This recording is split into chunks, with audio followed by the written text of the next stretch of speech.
মুজিব শতবর্ষে জাতির পিতা বঙ্গবন্ধু শেখ মুজিবুর রহমানের প্রতি গভীর শ্রদ্ধা নিবেদন করে হাজী কিয়ামুদ্দিন মেমোরিয়াল মহিলা কলেজের পক্ষ থেকে আমি প্রভাষক অমরেন্দ্রনাথ মৃধা অনলাইন ক্লাসে সবাইকে স্বাগত জানাচ্ছি। উচ্চ মাধ্যমিক মনোবিজ্ঞান প্রথম পত্র আমরা পড়াচ্ছিলাম। আমরা উচ্চ মাধ্যমিক মনোবিজ্ঞান প্রথম পত্রের দ্বিতীয় অধ্যায় আচরণ ও আচরণের বিকাশ, বিহেভিয়ার অ্যান্ড ডেভেলপমেন্ট অফ বিহেভিয়ারের এখান থেকে আমরা দুইটা ক্লাস ইতিপূর্বে নিয়েছি। তোমরা নিশ্চয়ই দেখেছো এবং বাড়িতে অনুশীলন করেছো। আজকে আমরা দ্বিতীয় অধ্যায়ের তৃতীয় ক্লাস গ্রহণ করব। তো দেখো, আমরা আজকে আচরণের বিকাশ দিয়ে শুরু করছি। আচরণের বিকাশ, ডেভেলপমেন্ট অফ বিহেভিয়ার। আচরণের বিকাশ কাকে বলে আমাদেরকে এটা আগে প্রথমে জানতে হবে। দেখো, আচরণের বিকাশ হলো পরিপক্কতা ও শিক্ষণের ফল। আচরণের বিকাশ হলো পরিপক্কতা ও শিক্ষণের ফল। পরিপক্কতা হলো বয়স বৃদ্ধির সাথে সাথে বংশগত প্রবণতা ও শারীরিক বৈশিষ্ট্যের আত্মপ্রকাশ, এবং শিক্ষণ হলো অতীত অভিজ্ঞতা ও অনুশীলনের ফলে আচরণের অপেক্ষাকৃত স্থায়ী পরিবর্তন বা তুলনামূলক স্থায়ী পরিবর্তন। তাহলে আমরা দেখি আচরণের বিকাশ। আচরণের বিকাশ হলো পরিপক্কতা ও শিক্ষণের ফল, এবং পরিপক্কতা হলো বয়স বৃদ্ধির সাথে সাথে, একজন শিশুর বয়স বৃদ্ধির সাথে সাথে তার বংশগত প্রবণতা ও শারীরিক বৈশিষ্ট্যের আত্মপ্রকাশ, এবং শিক্ষণ হলো অতীত অভিজ্ঞতা ও অনুশীলনের ফলে আচরণের অপেক্ষাকৃত স্থায়ী পরিবর্তন বা তুলনামূলক স্থায়ী পরিবর্তন। এখন দেখো, পরিপক্কতা ছাড়া শিক্ষণ সম্ভব হয় না। পরিপক্কতা ছাড়া শিক্ষণ সম্ভব হয় না। আবার দেখো, পরিপক্কতা শিশুকে শারীরিক ও মানসিকভাবে শিক্ষণের জন্য উপযুক্ত করে তোলে। এখানে বলা হচ্ছে পরিপক্কতা ছাড়া শিক্ষণ সম্ভব হয় না, আর পরিপক্কতা শারীরিক ও মানসিকভাবে শিক্ষণের উপযোগী করে তোলে একজন শিশুকে। এখন পরিপক্কতা জনিত আচরণের বিকাশ হলো বংশগতির ফল। পরিপক্কতা জনিত আচরণের বিকাশটা আবার বংশগতির ফল। আর শিক্ষাজনিত আচরণের বিকাশ হলো শিক্ষণের ফল, বা শিক্ষাজনিত আচরণের বিকাশ হলো সামাজিক অনুশীলনের ফল। তাহলে আমরা আবার একবার দেখি, এই জিনিসটা আমাদেরকে বিশেষভাবে জানতে হবে যে আচরণের বিকাশটা কি। তাহলে আচরণের বিকাশ হলো পরিপক্কতা ও শিক্ষণের ফল, আর পরিপক্কতা হলো বয়স বৃদ্ধির সাথে সাথে বংশগত প্রবণতা ও শারীরিক বৈশিষ্ট্যের আত্মপ্রকাশ, এবং শিক্ষণ হলো অতীত অভিজ্ঞতা ও অনুশীলনের ফলে আচরণের অপেক্ষাকৃত স্থায়ী পরিবর্তন। পরিপক্কতা ছাড়া শিক্ষণ সম্ভব হয় না, আর পরিপক্কতা শিশুকে শারীরিক ও মানসিকভাবে শিক্ষণের উপযুক্ত করে তোলে। পরিপক্কতাজনিত আচরণের বিকাশ হলো বংশগতির ফল, আর শিক্ষণজনিত আচরণের বিকাশ হলো সামাজিক অনুশীলনের ফল। এখন তাহলে আমরা আচরণের বিকাশ সম্পর্কে মোটামুটি একটা ধারণা পেলাম, সংজ্ঞা বা কাকে বলে আমরা জানলাম। এবারে দেখি আমরা আমাদের এই দ্বিতীয় অধ্যায়ে শিশুর আচরণ বিকাশের প্রকারভেদ কি কি আমাদেরকে পড়তে হবে, আমাদের পাঠ্যসূচির আলোকে কোন কোন বিষয়গুলো আমাদেরকে পড়তে হবে, সেই বিষয়গুলো আমরা একটু দেখিনি। তোমরা এক নজরে দেখে নাও স্লাইডে। শিশুর আচরণ বিকাশের প্রকারভেদ: 1 বুদ্ধিভিত্তিক বিকাশ, 2 আবেগীয় বিকাশ, 3 সামাজিক বিকাশ, 4 নৈতিক বিকাশ। দেখো, আর একবার খেয়াল করো, এই 4টে প্রধান বিষয় আমাদেরকে পড়তে হবে, জানতে হবে।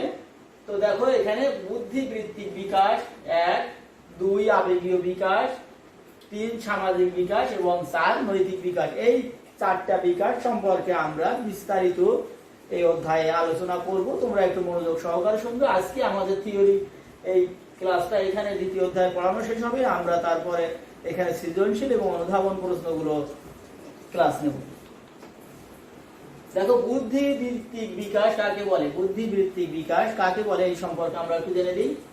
মানব শিশুর মধ্যে কালক্রমে জগৎকে অনুধাবনের ক্ষমতা এবং বাধা সমূহকে মোকাবেলার সামর্থ্য অর্জনের প্রক্রিয়াকে বুদ্ধিবৃত্তিক বিকাশ বলা হয়। এখানে দেখো, ব্র্যাকেট একটা জিনিস বলা হয়েছে, আমি এটা উজ্জ্বল রাখছি, এবার বলে দিচ্ছি। দেখো, জগৎকে অর্থাৎ মানুষ, বস্তু এবং পরিবেশ সম্পর্কে। তাহলে আবার বলি, মানব শিশুর মধ্যে কালক্রমে জগৎকে অনুধাবনের ক্ষমতা এবং বাধা সমূহকে মোকাবেলা করার সামর্থ্য অর্জনের প্রক্রিয়াকে বলা হয় বুদ্ধিবৃত্তিক বিকাশ। এটা দেখো দুইটা ভাবে সম্পন্ন হয়, আমাদের বইয়ে সেইভাবেই আলোচিত হয়েছে বিষয়বস্তুর আলোকে আমরা যেহেতু পড়াচ্ছি। দেখো, শৈশবের প্রথম পর্যায়ে গঠিত বুদ্ধিবৃত্তিক বিকাশের ধারণা সমূহ কেমন থাকে, আর একটা হলো বাল্যকালে বুদ্ধির উৎকর্ষ সাধন কেমন হয়। তাহলে দুইটা ধাপে আমরা এখানে পড়াবো। দেখো, শৈশবের প্রথম পর্যায়ে গঠিত বুদ্ধিবৃত্তিক বিকাশের ধারণা সমূহ এবং বাল্যকালে বুদ্ধিবৃত্তিক বিকাশের উৎকর্ষ সাধন। তাহলে আমরা বিকাশের সংজ্ঞা জানলাম, এবার বুদ্ধিবৃত্তিক বিকাশের সংজ্ঞা জানলাম। এখন দেখো, এখানে জগৎকে অনুধাবন এবং বাধাকে মোকাবেলার ক্ষমতা, এইটা কিন্তু বুদ্ধিবৃত্তিক বিকাশের প্রধান বৈশিষ্ট্য, এটা তোমরা মনে রাখবা। এবং শৈশবের প্রথম পর্যায়ে কি হয় আর বাল্যকালে কি হয় সেগুলো আমরা দেখি। দেখো, এখানে তোমাদের সামনে আমি উপস্থাপন করার চেষ্টা করেছি ছকের মাধ্যমে। ছকটা খুব ছোট হয়ে গেছে, এটা আমাদের বইয়ে ঢালাও ভাবে বর্ণনা করা রয়েছে। তোমাদের যেহেতু সামনাসামনি আমি ক্লাস নিতে পারছি না, তাই আমি এটাকে অনেক পরিশ্রম করে একখানে তোমাদের জানানোর জন্য ছক আকারে নিয়ে আসছি। দেখো, বিভিন্ন বয়সে শিশুর বুদ্ধিবৃত্তিক বিকাশের ধারণা সমূহ, এখানে লেখা আছে ধারণা সমূহ।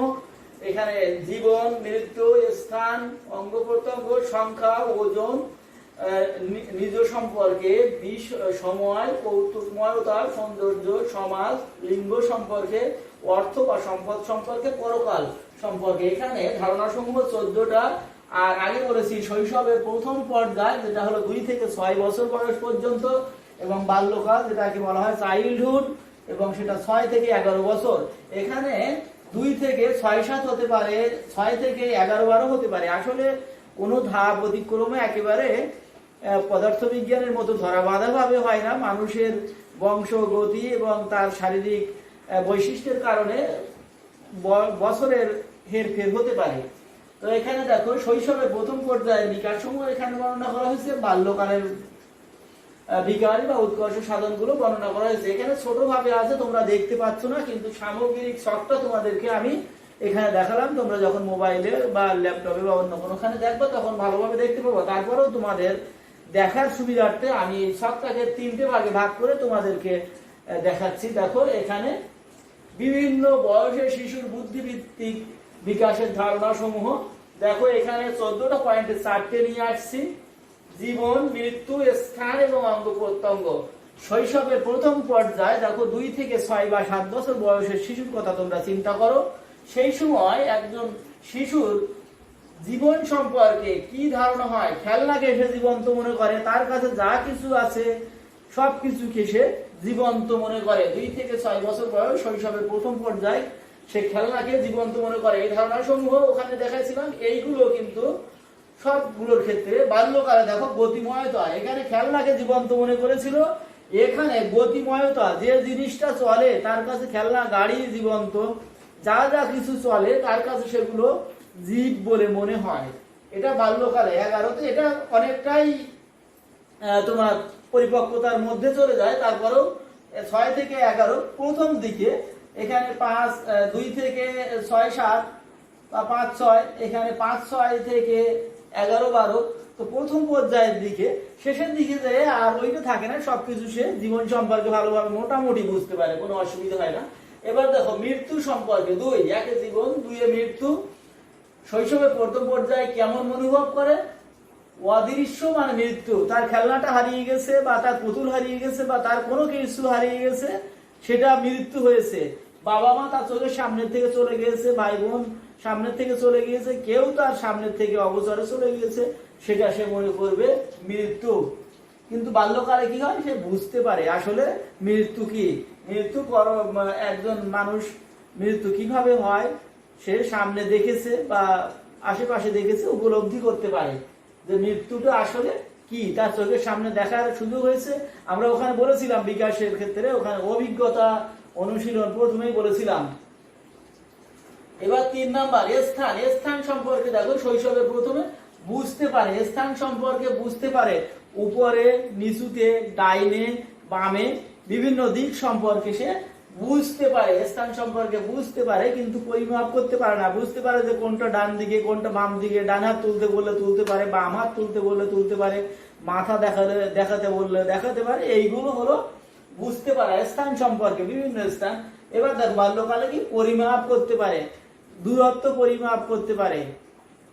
আমার এই দুটো হাত এটা কতটা দূরত্বে আছে এটা মাপ দিয়ে বের করতে পারে। সেটা যদি 6 থেকে 11 বছর, ক্লাস 5 পর্যন্ত 6 পর্যন্ত হয়তো হয়ে যায় কারো কারো ক্ষেত্রে, তো সেটা পারে। ক্লাস 3-4 দিক থেকে এগুলো ভালোভাবে তারা পরিমাপ করে বের করতে পারে যে একটা দূরত্ব কত এক স্থান থেকে আরেক স্থানের, ইত্যাদি ইত্যাদি। 4 নম্বর দেখো অঙ্গ প্রত্যঙ্গ সম্পর্কে কি অভিজ্ঞতা থাকে শৈশবের প্রথম পর্যায়ে। বাহ্যিক অঙ্গের কাজ বুঝতে পারে। বাহ্যিক অঙ্গের কাজ, হাত দিয়ে খাওয়া হয়, হাত দিয়ে অন্য অন্য কিছু আনা হয়, এই সমস্ত কাজগুলো সে বুঝতে পারে। হ্যাঁ, পা দিয়ে চলা হয়, পা দিয়ে আমরা চলি, সেগুলো সে বুঝতে পারে। দেখো বাহ্যিক অঙ্গের কাজ বুঝতে পারে। তারপরে বাল্যকালে কি হয়, অভ্যন্তরীণ অঙ্গের কাজ বুঝতে পারে। আমাদের ফুসফুস চলছে, আমাদের হৃৎপিণ্ড চলছে, আমাদের পাকস্থলী ক্রিয়া কিভাবে হচ্ছে, মোটামুটি সম্পর্কে এই সম্পর্কে বাল্যকালে একটা ধারণা জন্মায়। তাহলে দেখো আমাদের এই বিভিন্ন বয়সে শিশুর বুদ্ধিভিত্তিক বিকাশের ধারণার মধ্যে 14টা পয়েন্টে 4টে আমরা এখানে পড়িয়েছি। জীবন সম্পর্কে কি ধারণা ছিল শৈশবকালে প্রথমে এবং বাল্যকালে, মৃত্যু সম্পর্কে কি কি ছিল, স্থান সম্পর্কে কি কি ধারণা ছিল, অঙ্গ প্রত্যঙ্গ সম্পর্কে কি কি ধারণা ছিল। এগুলো তোমরা বইয়ে পড়লে তোমাদের খুঁজে নিয়ে আসতে এবং মনে রাখতে অসুবিধা হবে। তাই তোমাদের কথা চিন্তা করে, যেহেতু আমরা সামনে ক্লাস নিতে পারছি না, তাই এগুলোকে আমি 1-2 শব্দের মধ্যে নিয়ে আসার চেষ্টা করেছি। তোমরা বইয়ে একটু পড়ে নেবে, তাহলে তোমাদের খুবই ভালো থাকবে, মনে থাকবে, এবং এটা একটা মেজর জিনিস তোমাদের মনে রাখার মতো একটা বিষয় আমি তৈরি করে দিয়েছি। এবার 5 থেকে 9 নম্বর দেখো। 5 সংখ্যা সম্পর্কে প্রাক শৈশবের ধারণা দেখো। 5-6টা পর্যন্ত সংখ্যা ভালোভাবে গুনতে পারে, 5-6টা, 7টা, 8টা, 10টা নাম বলতে পারে। আর বাল্যকালে কি হয়, গাণিতিক সমস্যার সমাধান করতে পারে, অঙ্ক করতে পারে, যোগ বিয়োগ করতে পারে, গুণ করতে পারে, ভাগ করতে পারে। যারা পারে না তাদের বুদ্ধিভিত্তিক বিকাশ কিন্তু হয় নাই, এইটা বুঝতে হবে। যারা এই বয়সে 2 থেকে 6, 5-6 মধ্যে 5-6টা সংখ্যা গণনা করতে পারে না, লিখতে পারে না, বলতে পারে না, নাম মনে রাখতে পারে না, 7টা, 8টা বা 10-12টা, তাদেরকে কিন্তু বুদ্ধিভিত্তিক বিকাশ ঘটে না। এইটা আমাদেরকে মনে রাখতে হবে। এবার দেখি ওজন। ওজন বুঝতে পারে না। 1 কেজি তুলা বেশি ভার নাকি 1 কেজি লোহা, এটা সে বুঝতে পারে না। কিন্তু বাল্যকালে ভালোভাবে বুঝতে পারে যে এখানে ওজন বলা হচ্ছে 1 কেজি। পরিমাণ যতটাই হোক না কেন, দেখতে যত বড় বা ছোট হোক না কেন, সেটা কোনো তাদের কাছে কোনো বিষয় না। সে বুঝতে পারে এর পার্থক্যটা।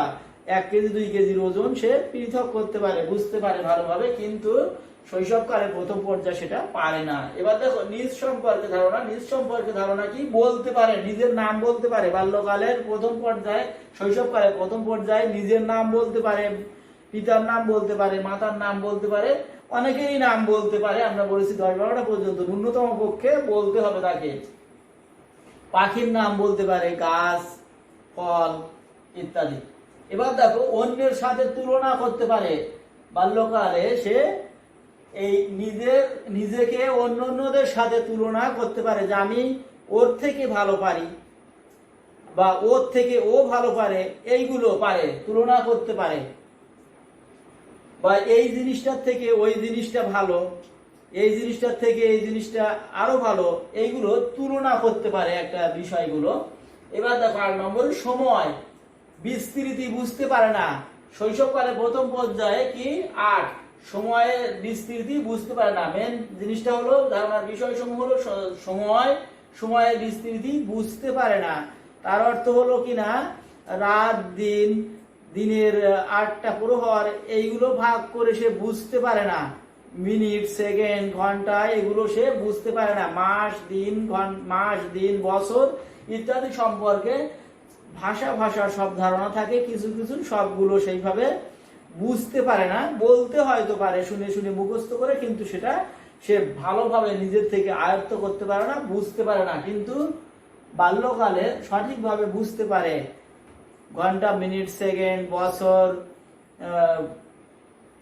ইত্যাদি গুলো, দিনের বিভিন্ন প্রহরগুলো, সেগুলো সব বুঝতে পারে।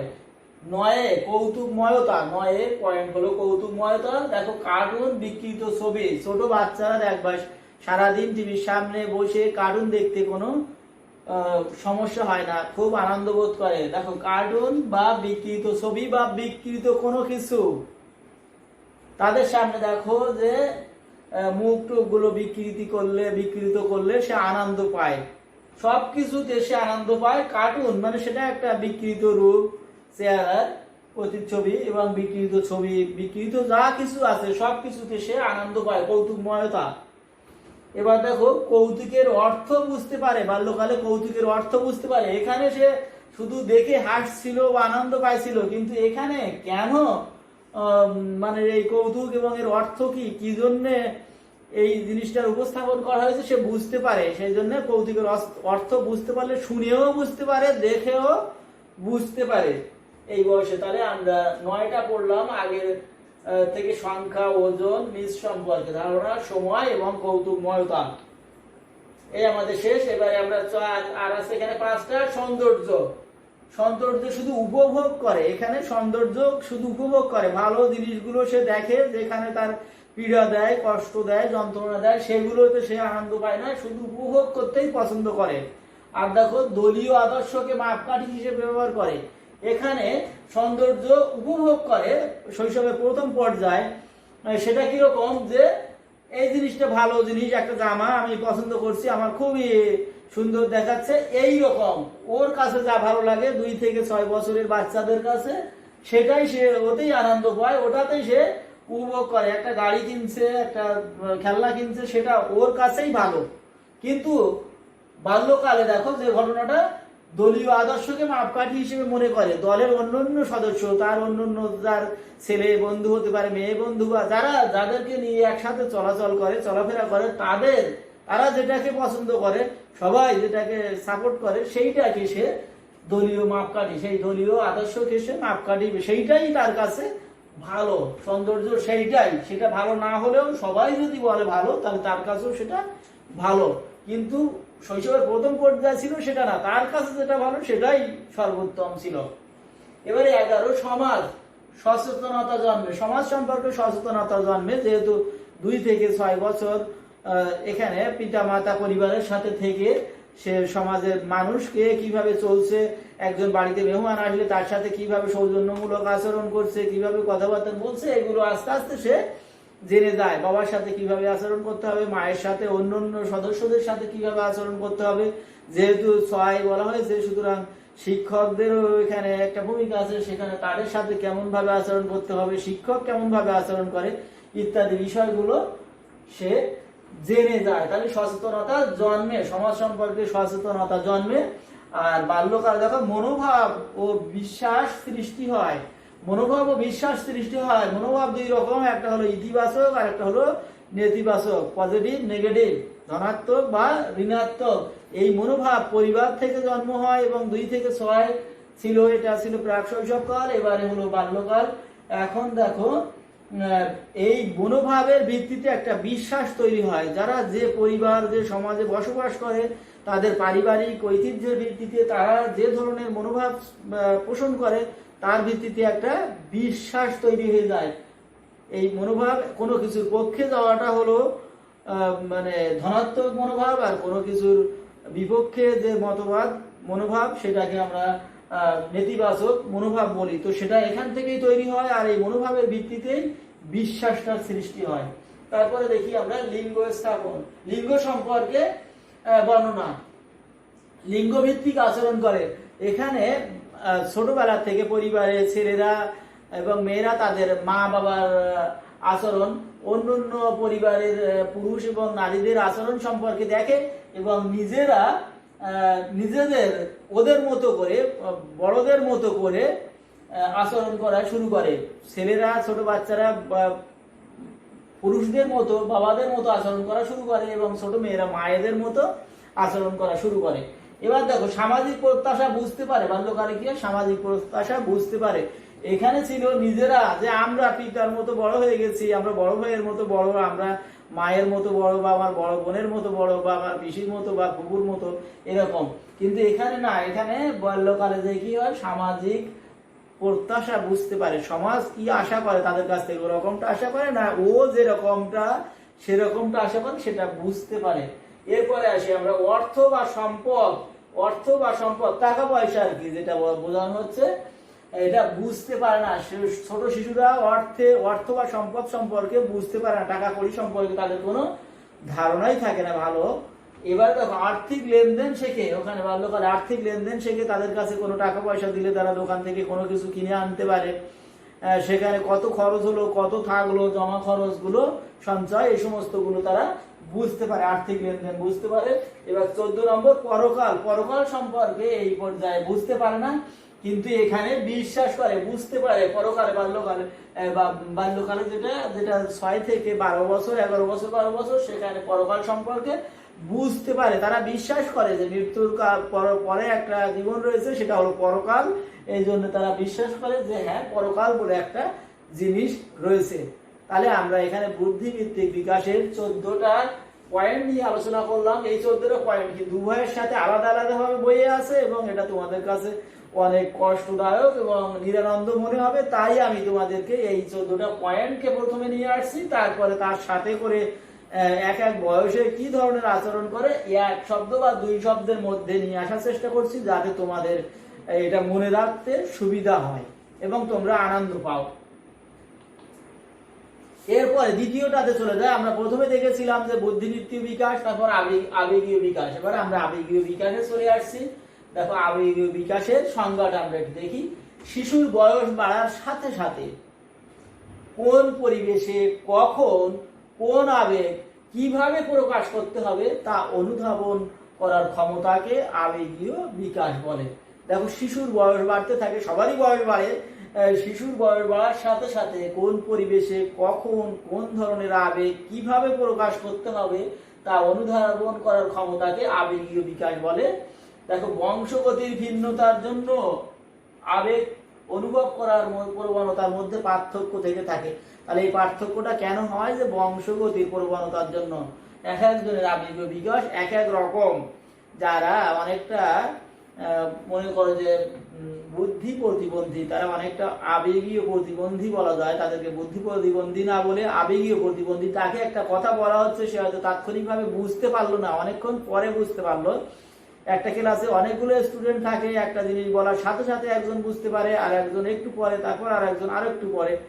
আমরা এটা কিভাবে বুঝবো? একটা ছোট্ট বাচ্চাকে যদি আমরা এক গ্লাস পানি এনে দিতে বলি, যদি তাৎক্ষণিকভাবে সে শুনিয়ে চলে যায় বা রেসপন্স করে, তাহলে বুঝবো যে তার আবেগীয় বিকাশটা হয়েছে। কিন্তু যদি সে কিছুক্ষণ পরে সেটার প্রতিক্রিয়া ব্যক্ত করে, তখন আমরা বুঝবো যে তার আবেগীয় বিকাশটা ভালোভাবে হয় নাই। যেমন আমি কথা বলছি, কথার সাথে এই স্লাইডটা আছে। তোমরা অনেক সময় টিভিতে অনুষ্ঠান দেখবা যে কথাটা আগে চলে যাচ্ছে, অথবা ছবিটা আগে চলে যাচ্ছে, অথবা ছবি পরে কথা আগে, এরকম বিভিন্ন রকম সমস্যা হয়। ওইগুলোকেই আমাদের শিশুদের ক্ষেত্রে আবেগীয় বিকাশের বাধা হিসেবে ধরতে হবে, এবং তখন আমাদেরকে অবশ্যই একটা ডাক্তারের কাছে শরণাপন্ন হতে হবে। এবং কেন হয়? বংশগতির ভিন্নতার জন্য আবেগ অনুভব করার ক্ষেত্রে প্রবণতার মধ্যে পার্থক্য সৃষ্টি হয়। এটা তাহলে শিশুর বয়স বাড়ার সাথে সাথে আমরা দেখো একটা দুঃখের অনুষ্ঠানে আমরা হেসে উঠি না, একটা হাসির অনুষ্ঠানে কেউ কেঁদে উঠি না। এরকম যে পরিবেশে যেভাবে তোমরা মনে করছো যখন ক্লাস করো তখন তো হঠাৎ করে হেসে ওঠো না, যদি হাসার মতো কোনো একটা সিচুয়েশন তৈরি হয় তখন তোমরা হাসো, হঠাৎ করে কেউ কেঁদেও ওঠো না। এইগুলোকে বলা হয় আবেগীয় বিকাশ। তা কি? শিশুর বয়স বাড়ার সাথে সাথে কোন পরিবেশে কখন কোন আবেগ কিভাবে প্রকাশ করতে হবে এইটা বুঝতে পারার ক্ষমতাকে বলা হয় আবেগীয় বিকাশ। আবেগীয় বিকাশের কিছু বৈশিষ্ট্য রয়েছে। দেখো শিশুর আবেগ ক্ষণস্থায়ী, শিশুর আবেগ কিন্তু ক্ষণস্থায়ী। এই প্রচন্ড রাগ করেছে, ভাই বোনের সাথে মারামারি, বাবা মায়ের সাথে মারামারি, কান্নাকাটি, এই দেখো সবকিছু ভুলে গিয়ে গলা জোড়াজড়ি করে দুজন শুয়ে আছে, কত আবার হাসি খেলা। বন্ধুদের সাথেও তাই, শিশুদের আবেগটা ঠিক এরকম ক্ষণস্থায়ী, স্থায়ী না। এটা কোনো রাগই না, এটা কোনো আবেগই না আর কি। দেখো আবেগ পরিবর্তনশীল, আবেগ কিন্তু পরিবর্তন হয়, এটা বয়স বাড়ার সাথে সাথে। আমরা আগেই বলেছি আবেগীয় বিকাশের সংজ্ঞায় বয়স বাড়ার সাথে সাথে এটারও পরিবর্তন হয়। বিভিন্ন বয়সে বিভিন্ন রকম আবেগ। মনে করো ছোটবেলাতে আমরা বাজারে গিয়ে পুতুল বা গাড়ি কেনার জন্য বা পিস্তল, খেলনা পিস্তল কেনার জন্য কান্নাকাটি করেছি, কিন্তু এখন যখন তোমরা বড় হয়েছো তখন তো এখন ওই খেলনা পিস্তল, খেলনা পুতুল, হাঁড়ি পাতিল এগুলোর জন্য তোমরা কান্নাকাটি করো না, কারণ তোমরা এখন বড় হয়েছো, তোমাদের চাহিদা পরিবর্তন হয়েছে এবং চাহিদা পরিবর্তনের সাথে সাথে আবেগেরও পরিবর্তন হয়েছে, আবেগ পরিবর্তনের সাথে সাথে চাহিদার পরিবর্তন হয়েছে, এটা আমরা বলবো। দেখো আবেগ, শিশুর আবেগ ক্ষণস্থায়ী, এটা কখনো স্থায়ী না, এই ভালো এই মন্দ এরকমই। আবার আবেগ পরিবর্তনশীল, এটাই বললাম। এবার দেখো শৈশবকালীন আবেগ তীব্রভাবে প্রকাশ পায়। শৈশবের আবেগটা প্রচন্ড ভাবে প্রকাশ পায়। দেখো শৈশবকালীন আবেগ একেবারে বিশাল ভাবে রেগে ফেটে যাচ্ছে, হাসিতে মানে একবারে আটখানা হয়ে যাচ্ছে, আবার কেঁদে গড়াগড়ি চলে যাচ্ছে। তাহলে আবেগটা, শৈশবকালীন আবেগের যা কিছু করবে না কেন সেটা একেবারে স্বতঃস্ফূর্ত ভাবে প্রকাশিত হবে আর কি, তীব্রভাবে প্রকাশ পায়। শিশুর বয়স বাড়ার সাথে সাথে আবেগের প্রকাশভঙ্গি প্রতিক্রিয়ার ভিন্নতা দেখা যায়। দেখো আবেগের পরিবর্তনশীলতার সাথে এটা মিলে যায়। শিশুর বয়স বাড়ার সাথে সাথে আবেগের প্রকাশভঙ্গি প্রতিক্রিয়ার ভিন্নতা দেখা যায়। ওখানে আবেগের পরিবর্তন বলা হয়েছিল, এখানে দেখো আবেগের পরিবর্তন, এখানে আবেগের প্রকাশভঙ্গির পরিবর্তন। হয়তো একটা অনুষ্ঠানে আমার হাসি পেয়েছে, শব্দ করে হাসা যাবে না, হয়তো মুচকি হাসি, হয়তো অনেক দুঃখ পেয়েছি, কান্নাকাটি হাউমাউ করে কান্নাকাটি করা যাবে না, হয়তো একটু মন খারাপ, হয়তো বা একটু চোখের পানি পড়তে পারে, এরকম প্রকাশভঙ্গির অনেক পরিবর্তন হবে। একই ঘটনা বিভিন্ন জনের ক্ষেত্রে বিভিন্ন ভাবে প্রতিক্রিয়া সৃষ্টি করে। এই জন্য এখানে শিশুর বয়স বাড়ার সাথে সাথে আবেগের প্রকাশভঙ্গি প্রতিক্রিয়ার ভিন্নতা দেখা যায়। এটা শিশুর না, এটা আবেগের যে সামগ্রিক বৈশিষ্ট্যটা বললাম আমি, এটা সামগ্রিক সার্বজনীন সবার জন্যই আর কি ঘটে থাকে। তাহলে আবেগের বৈশিষ্ট্যটা আমরা জেনে নিলাম। এবার দেখো এই সবটা তোমরা মোটেও দেখতে পাচ্ছ না। বিভিন্ন বয়সে শিশুর আবেগীয় বিকাশের ধারণা সমূহ এখানে আছে 9টা ধারণা। আবেগ প্রকাশের ধরন সমূহ এখানে আছে 9টা। আর এটা হলো প্রাক শৈশবকাল, এটা শৈশবকাল, এটা বাল্যকাল, আর এটা হলো বয়সন্ধিকাল। আগে ছিল 2টার, এখানে 4টা। দেখো প্রাক শৈশব 0 থেকে 2, শৈশবের প্রথম পর্যায় 2 থেকে 6, বাল্যকাল চাইল্ডহুড 6 থেকে 11 এবং পিউবার্টি বয়সন্ধিকাল 11 থেকে 13। এখানে 5-6 হতে পারে, 11-12 হতে পারে, 12-13 হতে পারে, এইগুলো কোনো বিষয় না। বলেছি তো যে একেবারে দাগ দিয়ে কারো জীবনকাল শুরু হয় না বা শেষ হয় না। এখানে অন্য অন্য বিষয়ের সাথে আমাদের মনোবিজ্ঞানের পার্থক্য, যেগুলো বংশগতি এবং শারীরিক বৈশিষ্ট্য এবং পরিবেশের উপরে নির্ভর করে। এগুলোকে আমি বড় করে তোমাদের পরে দেখাচ্ছি। দেখো এই দেখো, দেখেছো বিভিন্ন বয়সে শিশুর আবেগীয় বিকাশের ধরন সমূহ, এই টাইটেলটাই ওখানে ছিল, এইগুলোই ওখানে ছিল 1 থেকে 9। এখানে দেখো 2টা, পরবর্তীতে আরো 7টা আমি প্রদর্শন করছি। দেখো আবেগ প্রকাশের ধরন প্রাক শৈশবকাল 0 থেকে 2, 0 থেকে 2, শৈশবের প্রথম পর্যায় 2 থেকে 6, বাল্যকাল চাইল্ডহুড 6 থেকে 11, বয়সন্ধিকাল পিউবার্টি 11 থেকে 13 বছর। এগুলো বছর, এগুলো জায়গা স্বল্পতার জন্য আমি আর বছর বছর লিখিনি, এগুলো তোমাদেরকে মুখে বলে দিলাম। ওই সংখ্যাগুলোই হলো বয়স। দেখো রাগের ধরনটা কেমন থাকে, আবেগ প্রকাশের ধরন কি? রাগটা প্রাক শৈশবকালে কেমন থাকে? চিৎকার, আঘাত, ভাঙাভাঙি, গড়াগড়ি। চিৎকার করে বাচ্চারা, অসম্ভব ধরনের চিৎকার করে। কারো যখন মারে তখন দেখে শুনে মারে না, তার গায়ে যতটুকুনি, ছোট গায়ে যতটা সামর্থ্য আছে তাই দিয়ে সে মারধর শুরু করে, ভাঙাভাঙি করে, তার হাতের কাছে যা কিছু আছে ছুঁড়ে ফেলে, না পারলে গড়াগড়ি করে শুয়ে মাটিতে। শৈশবের প্রথম পর্যায়ে দেখো 2 থেকে 6 কি করে, আর এখানে অন্যরকম চলে গেছে। দেখো ঝগড়া করে, একজন আরেকজনের সাথে ঝগড়া করে, পিতা মাতার সাথেও ঝগড়া করে, পরিবারের যার তার সাথে ঝগড়া করে, সেটা বোঝে না যে এটার অর্থ কি। মারামারিও করে সবার সাথে, কার সাথে মারামারি করলো, তার সামর্থ্যের সাথে সে তার সামর্থ্য মেরে কিনা, এগুলো কোনো বিষয় না।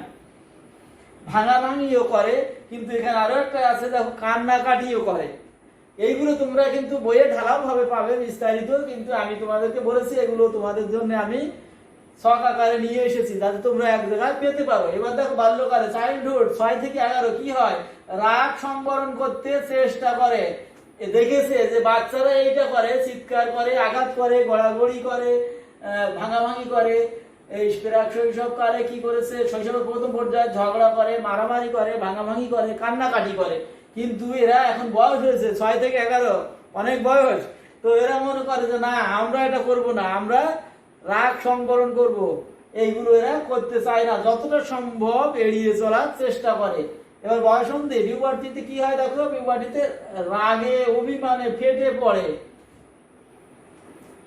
যখন রাগ করে, রাগ করতে চায় না, এখানে দেখো সংবরণ করার চেষ্টা করে, সাথে সাথেই যখন 11 যাচ্ছে রাগে অভিমানে ফেটে পড়ে তা না, চেষ্টা করে এবং যথাসাধ্য চেষ্টা করে, যখন না পারে ব্যর্থ হয় তখন রাগ অভিমান একেবারে চরম আকার পৌঁছে যায়, আর তাকে আর কেউ যেন সামাল দিতে পারে না, এরকম একটা অবস্থা। দেখো এবার ভয়ে আসি, কোনো কিছুতে সহজেই ভয় পায়, বিকট শব্দ হলেও ভয় পায়, 0 থেকে 2 বছর বিকট শব্দ, বিকট না মাঝে মাঝে শব্দ হলেও ভয় পায়, নতুন কেউ আসলে বাড়িতে মেহমান আসলে তাকেও ভয় পায়, নতুন বাড়িতে কোনো জিনিসপত্র দেখলেও ভয় পায়, যা কিছু নতুন তাতেই সহজে ভয় পেয়ে যায়, অভ্যস্ত হয়ে যতদিন না যায় সে জিনিসটা তার কাছে আছে, দেখতে পায়, সবসময় ধরতে পারে, সেইগুলোকে আর সে ভয় পায় না। কিন্তু নতুনত্ব কোনো কিছুতে সে ভয় পায়। শৈশবের প্রথম পর্যায়ে 2 থেকে 6 দেখো কি হয়, গল্প শুনিয়ে ছবি দেখে ভয় পায়, টিভিতে ছবি দেখে ভয় পেতে পারে, কার্টুনে ছবি দেখে ভয় পেতে পারে, কার্টুন দেখে ভয় পেতে পারে, ভয়ের গল্প মা বাবা দাদা দাদুর কাছ থেকে শুনে ভয় পেতে পারে। রাত্রিরে যদি কোনো এরকম ভয়ের ভীতিকর কোনো গল্প শোনানো হয়, বাঘের গল্প বা জিন পরি, তাহলে সে ভয় পেয়ে যায়, শুনেই ভয় পেয়ে যায়, দেখেই ভয় পেয়ে যায়। আর আগের পর্যায়ে ছিল যা কিছু নতুন সেখানে ভয় পাওয়া। বাল্যকালে দেখো সহজে ভয় পায় না, কারণ তারা এখন অভিজ্ঞতা হয়ে গেছে, রাত্রে যে ভূতের গল্প, যে জিনের গল্প, যে বাঘের গল্প বলা হয়েছে ওইগুলো তো এখানে আসে না, তারা তো যে এলাকাতে বসবাস করে সেখানে সেগুলো নেই। সুতরাং তারা এখন বুঝে গেছে, তাদের অভিজ্ঞতা শিক্ষণ দিয়ে বুঝে গেছে। আমরা যখন বিকাশের সংজ্ঞা পড়িয়েছি তখন আমরা ওখানে বলেছিলাম যে পরিপক্কতার সাথে সাথে শিক্ষণেরও একটা বিষয় রয়েছে। এবার দেখো অতিমাত্রায় সাহসী হয়ে ওঠে, বয়সন্ধিকালে 11 থেকে 13 অতিমাত্রায় সাহসী হয়ে ওঠে, তুমি ওখানে একা যেও না, ওখানে ভয় আছে তুমি যেও না, আর কোনো ব্যাপার না, আমি ওখানেই একা যেতে পারবো, এইটা আর কি অতিমাত্রায় সাহসী হয়ে ওঠা। তাহলে আমরা দুটো পড়ালাম, ভয় এবং রাগ এবং ভয়।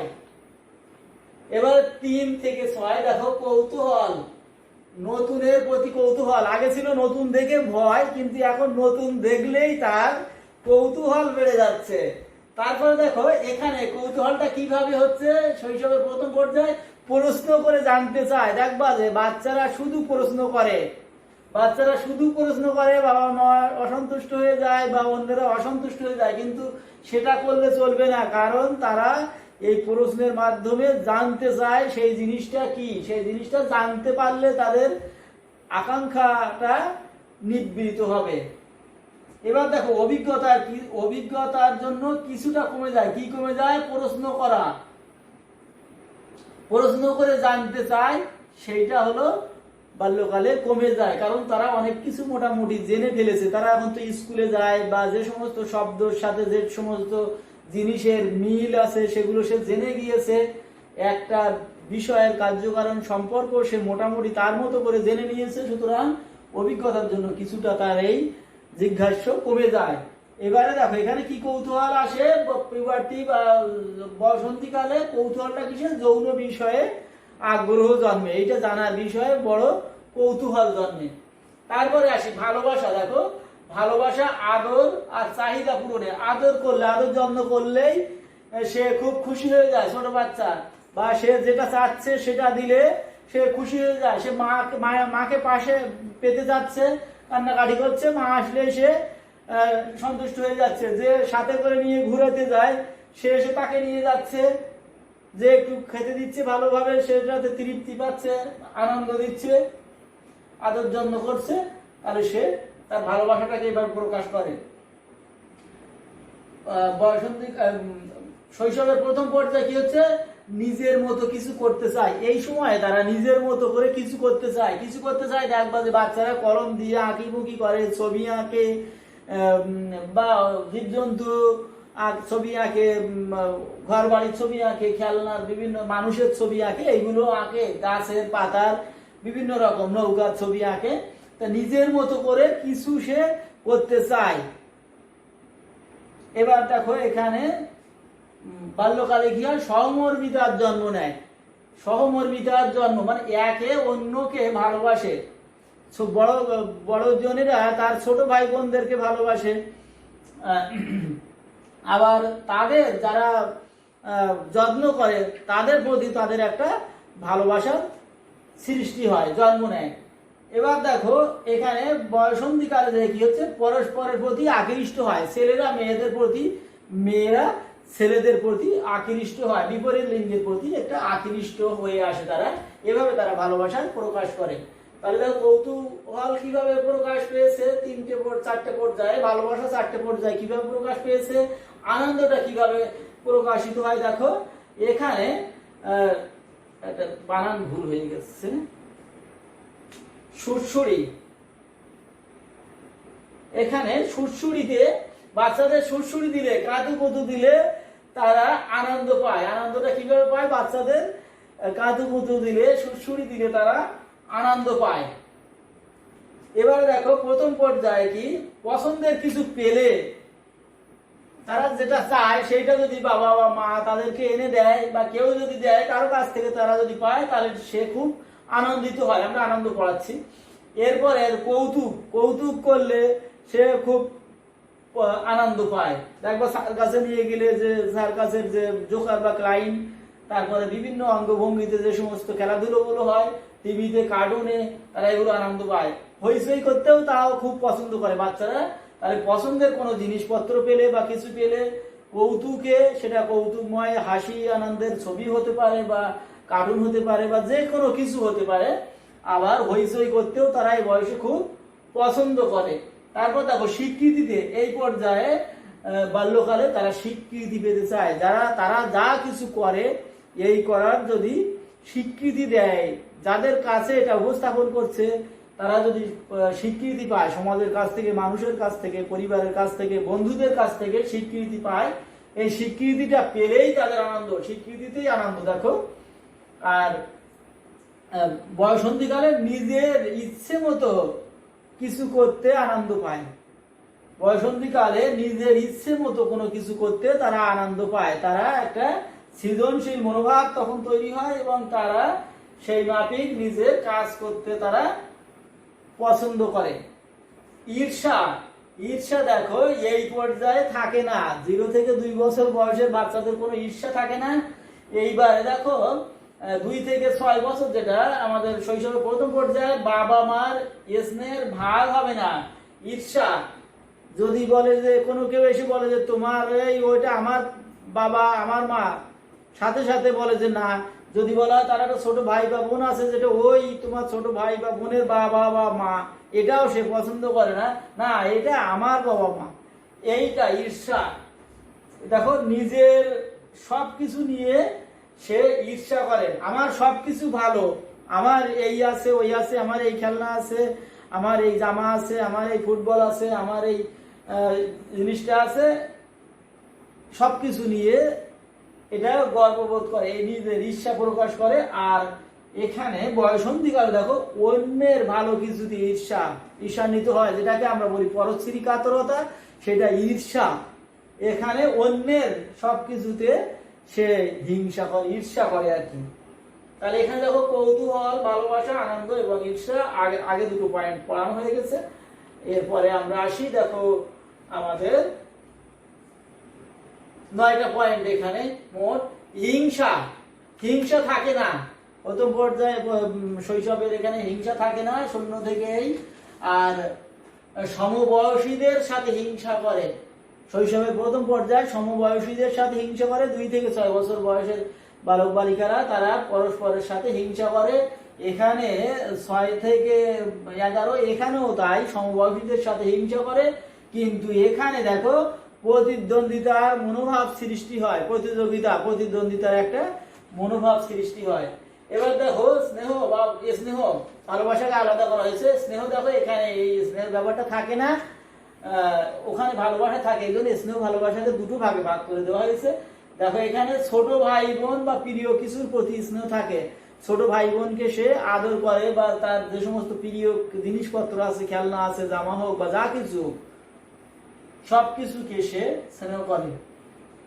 আর বাল্যকালে কি হয়, ছেলেদের চেয়ে মেয়েরা বেশি স্নেহশীল হয়। ছেলেরা বেশি স্নেহশীল হয় না, ছেলেদের থেকে মেয়েরা বেশি স্নেহশীল হয়। এই পর্যায়ে ছেলেরা কতকটা, আমাদের পিতৃতান্ত্রিক পরিবার, পুরুষ শাসিত সমাজ ব্যবস্থায় ছেলেরা এটা দেখে দেখে অভ্যস্ত, সুতরাং তারা মনে করে যে সে মেয়েদের যত্নার্থী পাবে, এইটাই তারা মনে করে। আর মেয়েরা মনে করে যে না, আমাদের মায়েরা যেমন করে আসছে, পিতামাতা এবং পরিবারের স্নেহ করে আসছে, আমাদেরও উচিত এটা একেবারে আমাদের বংশ পরম্পরায় চলে আসছে, সেইভাবেই এটা একেবারে তাদের মধ্যে বীজটা বপিত হয়ে আছে। দেখো, ছেলেদের তুলনায় ছেলেদের চেয়ে মেয়েরা বেশি স্নেহশীল হয়। আর এখানে দেখো, বয়সন্ধিকালে মেয়েরা নারী সুলভ এবং ছেলেরা পুরুষ সুলভ আচরণ করে। এখানে পরিপূর্ণতার দিকে চলে যাচ্ছে। মেয়েরা নারী পূর্ণাঙ্গ নারীর মতো আচরণ করে, এবং ছেলেরা একজন পুরুষ মানুষ যেরকম আচরণ করা উচিত সেরকম আচরণ তাদের হাবভাবে প্রকাশ করতে থাকে। এবার দুঃখ দেখো, এখানে দুঃখ থাকে না। আর প্রিয় কিছুর ক্ষতি বা হারিয়ে গেলে খুবই দুঃখ পায়, শৈশবের প্রথম পর্যায়ে। বাল্যকালে দেখো, চাহিদা মতো কিছু না পেলে, বাল্যকালে দেখো চাহিদা মতো কিছু না পেলেই দুঃখ। তারপরে দেখো, ব্যর্থতা স্বীকার করতে দুঃখ। বয়সন্ধিকালে ব্যর্থতাটাকে স্বীকার করতে দুঃখ পায়। তাহলে আমরা এই আবেগীয় বিকাশের 9টা পয়েন্ট সম্পর্কে মোটামুটি জানলাম। এখন আমরা পরবর্তীটাতে চলে যাই। দেখো, নতুন আরেকটা আমরা বুদ্ধিভিত্তিক বিকাশ পড়েছি, আবেগীয় বিকাশ পড়লাম, এবার সামাজিক বিকাশ সম্পর্কে বলবো, তারপর নৈতিক বিকাশ দিয়ে আমরা শেষ করব। তাহলে সামাজিক বিকাশ, দেখো সামাজিক বিকাশের সংজ্ঞাটা বা কাকে বলে একটু জেনে নিই। সামাজিক চাহিদা ও প্রত্যাশা অনুযায়ী আচরণ করার ক্ষমতা অর্জন করা, বা সামাজিক রীতিনীতিতে অভ্যস্ত হওয়ার ক্ষমতাকে শিশুর সামাজিক বিকাশ বলে। আবার দেখো, সামাজিক চাহিদা ও প্রত্যাশা অনুযায়ী আচরণ করার ক্ষমতা অর্জন করা বা সামাজিক রীতিনীতিতে অভ্যস্ত হওয়ার ক্ষমতাকে শিশুর সামাজিক বিকাশ বলে। এটা আমরা জানবো। আমরা সব করে আর সংজ্ঞা দেওয়ার চেষ্টা করেছি, আমরা এগুলো জানবো। এবার দেখো, এখানে 5টা বিষয় আছে। দেখো, শৈশবের অনুকূল সামাজিক আচরণ। শৈশবকালে কি হচ্ছে? অনুকূল সামাজিক আচরণ, মানে সমাজের সাথে যেটা যায়, সমাজ যেটা চায়, সমাজের প্রত্যাশিত আচরণ। তাহলে শৈশবের অনুকূল সামাজিক আচরণ একটা আমরা জানবো। তারপর আমরা যেটা জানবো, শৈশবের অসামাজিক আচরণ। শৈশবকালে কিছু অসামাজিক আচরণ হয়ে থাকে, শিশুরা এটা করে। দেখো, তারপর বাল্যকালের বিভিন্ন সামাজিক দলের প্রভাব। বাল্যকালে শিশুরা বিভিন্ন দলে চলাফেরা করে, তাদের একটা প্রভাব কিভাবে পড়ে দেখবো। আর শৈশবকালে সামাজিক বিকাশে পরিবারের প্রভাব, সেটাও দেখবো। শৈশবকালে সামাজিক বিকাশের ক্ষেত্রে পরিবার কি ভূমিকা রাখতে পারে সেটাও আমরা আলোচনা করব। এবং বাল্যকালে নেতৃত্ব অর্জন কিভাবে অর্জিত হয় সেটাও আমরা দেখবো। তাহলে আমরা এখানে 5টা জিনিস দেখবো: শৈশবের অনুকূল সামাজিক আচরণ, শৈশবের অসামাজিক আচরণ, বাল্যকালে বিভিন্ন সামাজিক দলের প্রভাব, বাল্যকালে সামাজিক বিকাশে পরিবারের প্রভাব, এবং বাল্যকালে কিভাবে নেতৃত্ব অর্জিত হয় সেই সম্পর্কে আমরা জানবো। দেখো, এটা আমরা একটা ছকের মাধ্যমে দেখাতে পারছি, তোমাদের কোনো অসুবিধা হবে না আমার মনে হয়। এটা দেখো, আর একটু আছে কিনা দেখে নি। ভাগ করাও আছে, তারপরও তোমরা ওইটা দেখে নিও। আমরা এই একটা ছকেই আলোচনাটা সমাপ্ত করব। এখানে সামাজিক বিকাশে তোমরা ওই ছকগুলো তোমাদের দেখার জন্য তোমরা পরবর্তী দেখে নিও। আমি কিছুক্ষণ করে অবস্থান করে নেব ওখানে। দেখো, শৈশবের সামাজিক ও অসামাজিক আচরণ, ওখানে 5টা পয়েন্ট বলছিলাম। তো শৈশবের সামাজিকটা এই, শৈশবের অসামাজিকটা এই, আর বাল্যকালে সামাজিক দল আর পরিবারের ভূমিকা, আরো একটা ছিল নেতৃত্ব অর্জন। তাহলে 5টা: শৈশবের সামাজিক আচরণ, শৈশবের অসামাজিক আচরণ, বাল্যকালে সামাজিক দলের ভূমিকা, পরিবারের ভূমিকা এবং কিভাবে নেতৃত্ব অর্জিত হয় বা এই সমস্ত বিষয়গুলো দেখো। 5টা: সামাজিক আচরণ, অসামাজিক আচরণ, সামাজিক দল, পরিবারের ভূমিকা, নেতৃত্ব অর্জন। তোমরা এগুলো কোনো বইয়ে এইভাবে পাবে না, আমি তোমাদের জন্য এগুলোকে একত্র করে নিয়ে আসছি ছক আকারে, যাতে তোমাদের মনে থাকে। এবং দেখো এখানে দেখতে পাবে কত সুন্দরভাবে, দেখো অসামাজিক আচরণ 1 থেকে 7টা পয়েন্ট। সহযোগিতা, অসামাজিক আচরণ সহযোগিতা করে। শৈশবকালে কি হয়? সহযোগিতা করার মনোভাব থাকে, এখানে কোনো অসহযোগিতার কোনো বিষয় থাকে না। তারপর দেখো সমবেদনা থাকে, আমরা কিন্তু এইগুলো এইভাবে পড়বো। সহযোগিতা করার মনোভাব থাকে, কারো প্রতি কারো ক্ষতি বা কোনো কিছু করার কোনো প্রত্যয় থাকে না। আমরা ওখানে দেখেছিলাম যে শুধুমাত্র আনন্দতেই সীমাবদ্ধ সবকিছু। সমবেদনা, একজন দুঃখ পেলে সবাই ব্যথিত হয়, একজন আনন্দিত হলে সবাই আনন্দিত হয়, এটা সমবেদনা। এটা অনুকরণ, একজন যেটা করছে সেই কাজটা সবাই করতে চায় শিশুরা। পরার্থ পরায়ণতা, একজন একজনকে উপকার করছে, সবাই তাকে উপকার করছে। একজন শিশু, একজন বাচ্চা, একটা তার কাছে কোনো খাবার নেই, ওখানে 5 জন বা 10 জন বাচ্চা রয়েছে, ছেলে বা মেয়ে, তারা একজনের কাছে কিছু নেই আর 9 জনের কাছে আছে। একজন বাচ্চা কিছুটা খাবারের অংশ ভেঙে দিল, সবাই তাদের থেকে ভেঙে ভেঙে নিয়ে দিল। সে একটা প্রবাদ আছে যে নি কলার 2 কলা, তার মানে ছিল হলো 3 বন্ধু, 2 বন্ধু 2টো কলা ছিল, আর এক বন্ধুর কোনো কলা ছিল না। তো এক বন্ধু ওর থেকে অর্ধেকটা কলা দিল, তো আর এক বন্ধু দেখলো তাই তো আমার বন্ধু ওকে দিয়েছে, ওর তো কলা নেই, তো আমার তো একটা আছে, তো আমি আমার থেকে অর্ধেকটা দিয়ে দিই। তো যা ছিল না 2 জনের থেকে অর্ধেক অর্ধেক করে তার কলা হয়ে গেল একটা, আর যাদের 2 জনের কলা ছিল তাদের হয়ে গেল অর্ধেক। ঠিক সেই পরার্থ পরায়ণতার এইরকম। তাহলে এটা তো সামাজিক আচরণ, শৈশবের সামাজিক আচরণের মধ্যে পড়ে। দেখো অংশীদারিত্ব, এখানে সবাই অংশগ্রহণ করে কাজ করতে চায়, কেউ ফাঁকি দেওয়ার মনোভাব থাকে না আমাদের মতো যে আমি কেন বেশি কাজ করব, এরকমটা কখনো মনোভাব জন্মগ্রহণ করে না।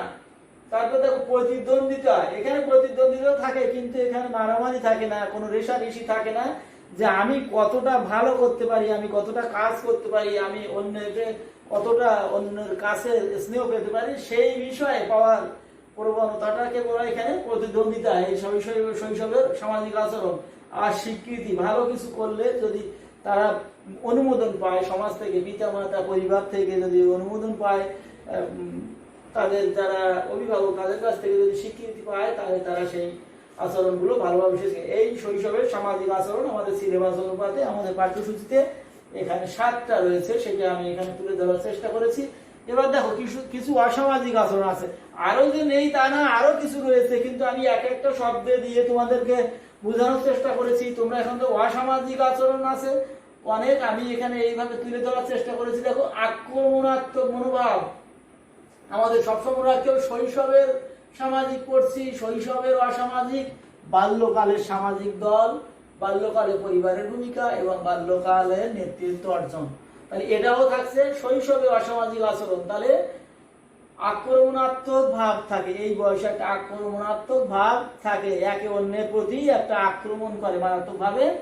ধ্বংসাত্মক ভাব, রাগ করে কোনো কিছু ছুঁড়ে ফেলে দেওয়া, ভেঙে ছুঁড়ে ফেলা, ছিঁড়ে দেওয়া, কারো গায়ে খোঁচানো, এই সমস্ত ধ্বংসাত্মক ভাব থেকে যায়। নেতিবাচক ভাব একটা থেকে যায়, কোনো কিছু করতে বললে করতে চায় না, ও করছে করছে আমি করবো না, আমি করবো কেন, এরকম নেতিবাচক, কোনো কিছুর প্রতি সবসময় ইতিবাচক আর এই অসামাজিক এখানে থাকে না।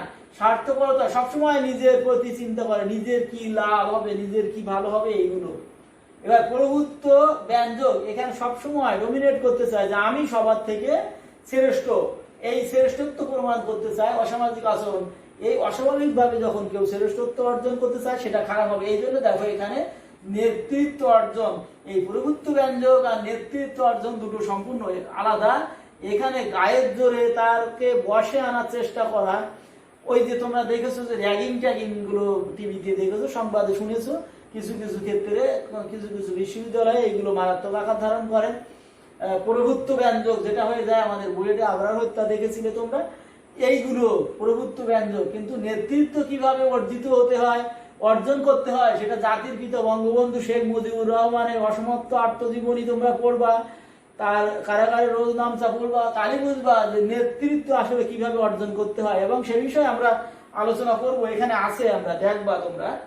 এবার দেখো, বৈরী ভাব, ছেলেরা মেয়েদের প্রতি, মেয়েরা ছেলেদের প্রতি, ধনী গরিবের প্রতি, যে বেশি পারে সে, যে পারে না তার প্রতি, এর বিপরীতের প্রতি একটা বৈরী ভাব, আক্রমণাত্মক ভাব এখান থেকে প্রথম থেকে চলে আসছে।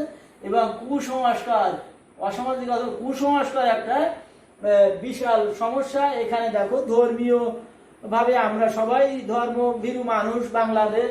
এখানে কিছু কিছু মানুষ ধর্মকে তাদের ব্যবসায়ের স্বার্থে ব্যবহার করছে। খুবই সামান্য মুষ্টিমেয় মানুষ, তারা আমাদের কিছু শিক্ষিত সমাজের যে সমস্ত ছেলেমেয়েরা রয়েছে, অল্প বয়স্ক জিজ্ঞাসু আছে, তারা জানতে চায় ধর্ম কি, কিভাবে মানুষের ভালো পথে পরিচালনা করা যায়, সেইগুলো জানার জন্য তাদের কাছে চলে যায়। এবং তারা সেখানে মোটিভেট করে, ব্যবসায়ী যারা আছে, ধর্ম ব্যবসায়ী, তারা এদেরকে খারাপ পথে পরিচালনা করে। এই কুসংস্কার বা বিভিন্ন বিষয়ে আমাদের কুসংস্কার রয়েছে।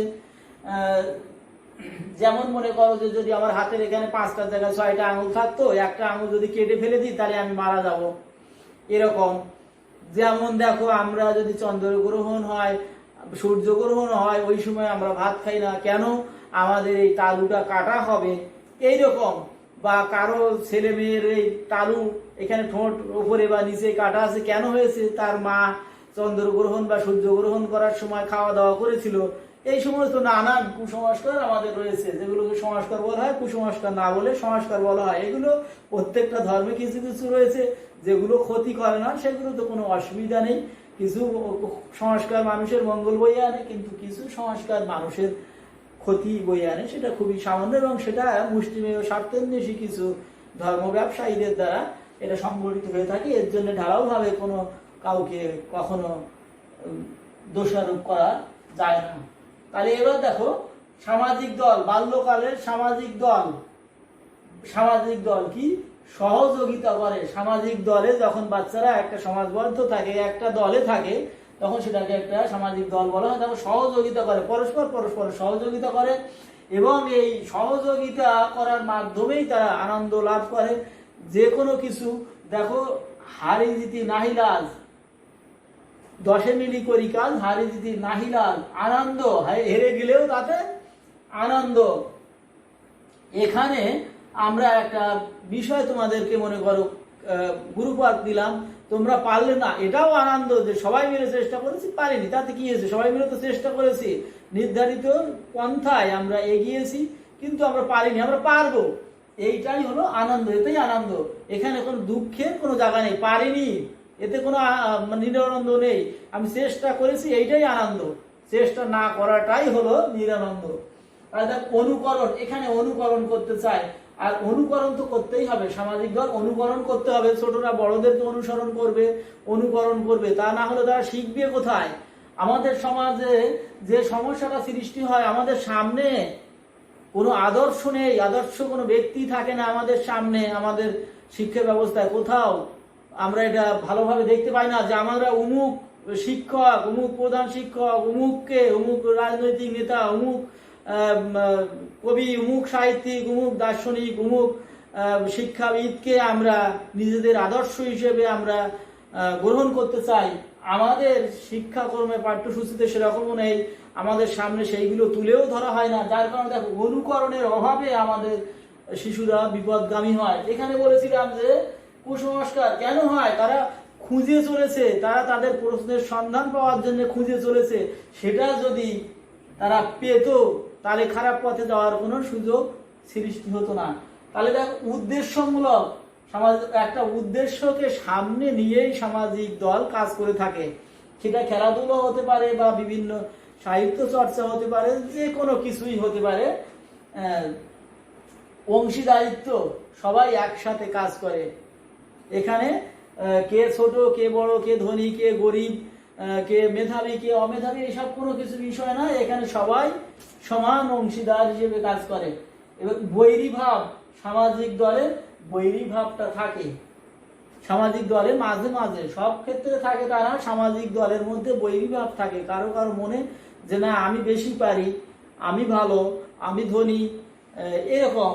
আবার কেউ যদি দরিদ্র হয়, সে মনে করতে পারে যে না, আমি গরিব বলে আমাকে ওরা সেভাবে দেখছে না, এরকম এই বৈরী মনোভাব একটা সৃষ্টি হয়। যে ভালো তারও যেমন সৃষ্টি হয়, যে খারাপ তারও সৃষ্টি হয়।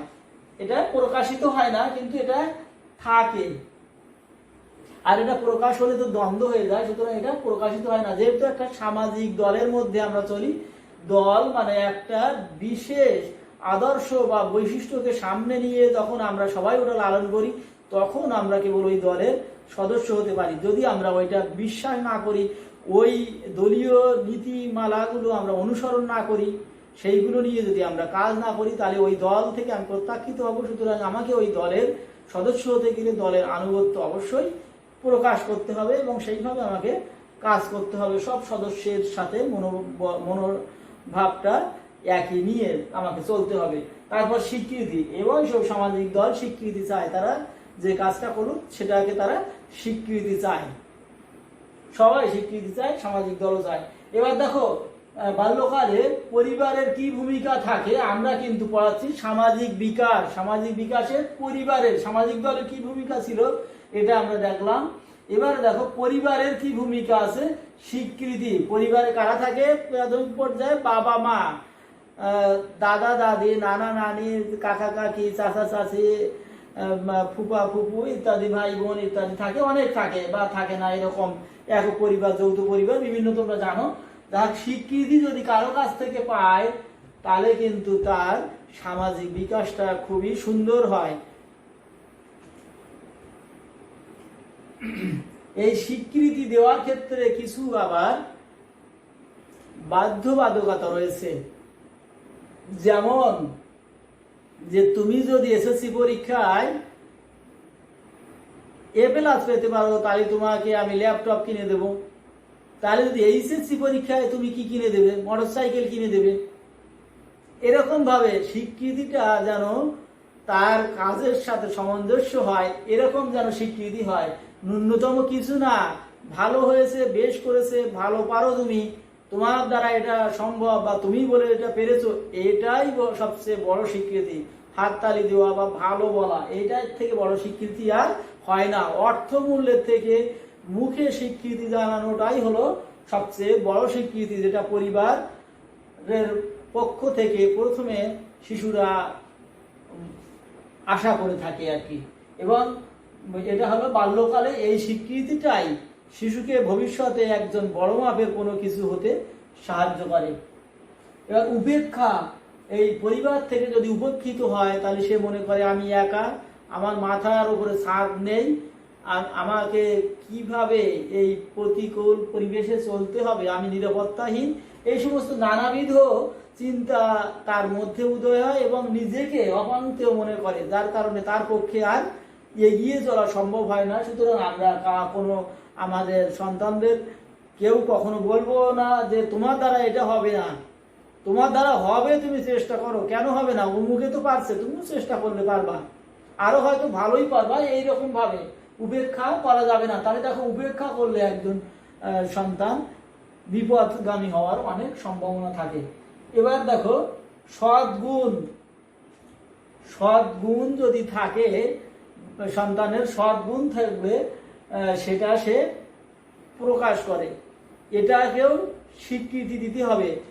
এক এক পরিবারে ছেলেমেয়েরা কারো না কারো কোনো একটা বিশেষ গুণ থাকে। দেখো, আমরা যদি আমাদের সাতক্ষীরার সন্তান মুস্তাফিজুর রহমানের দিকে তাকাই, লেখাপড়াতে কেমন ছিল আমি জানি না, তবে সে আমাদের মতো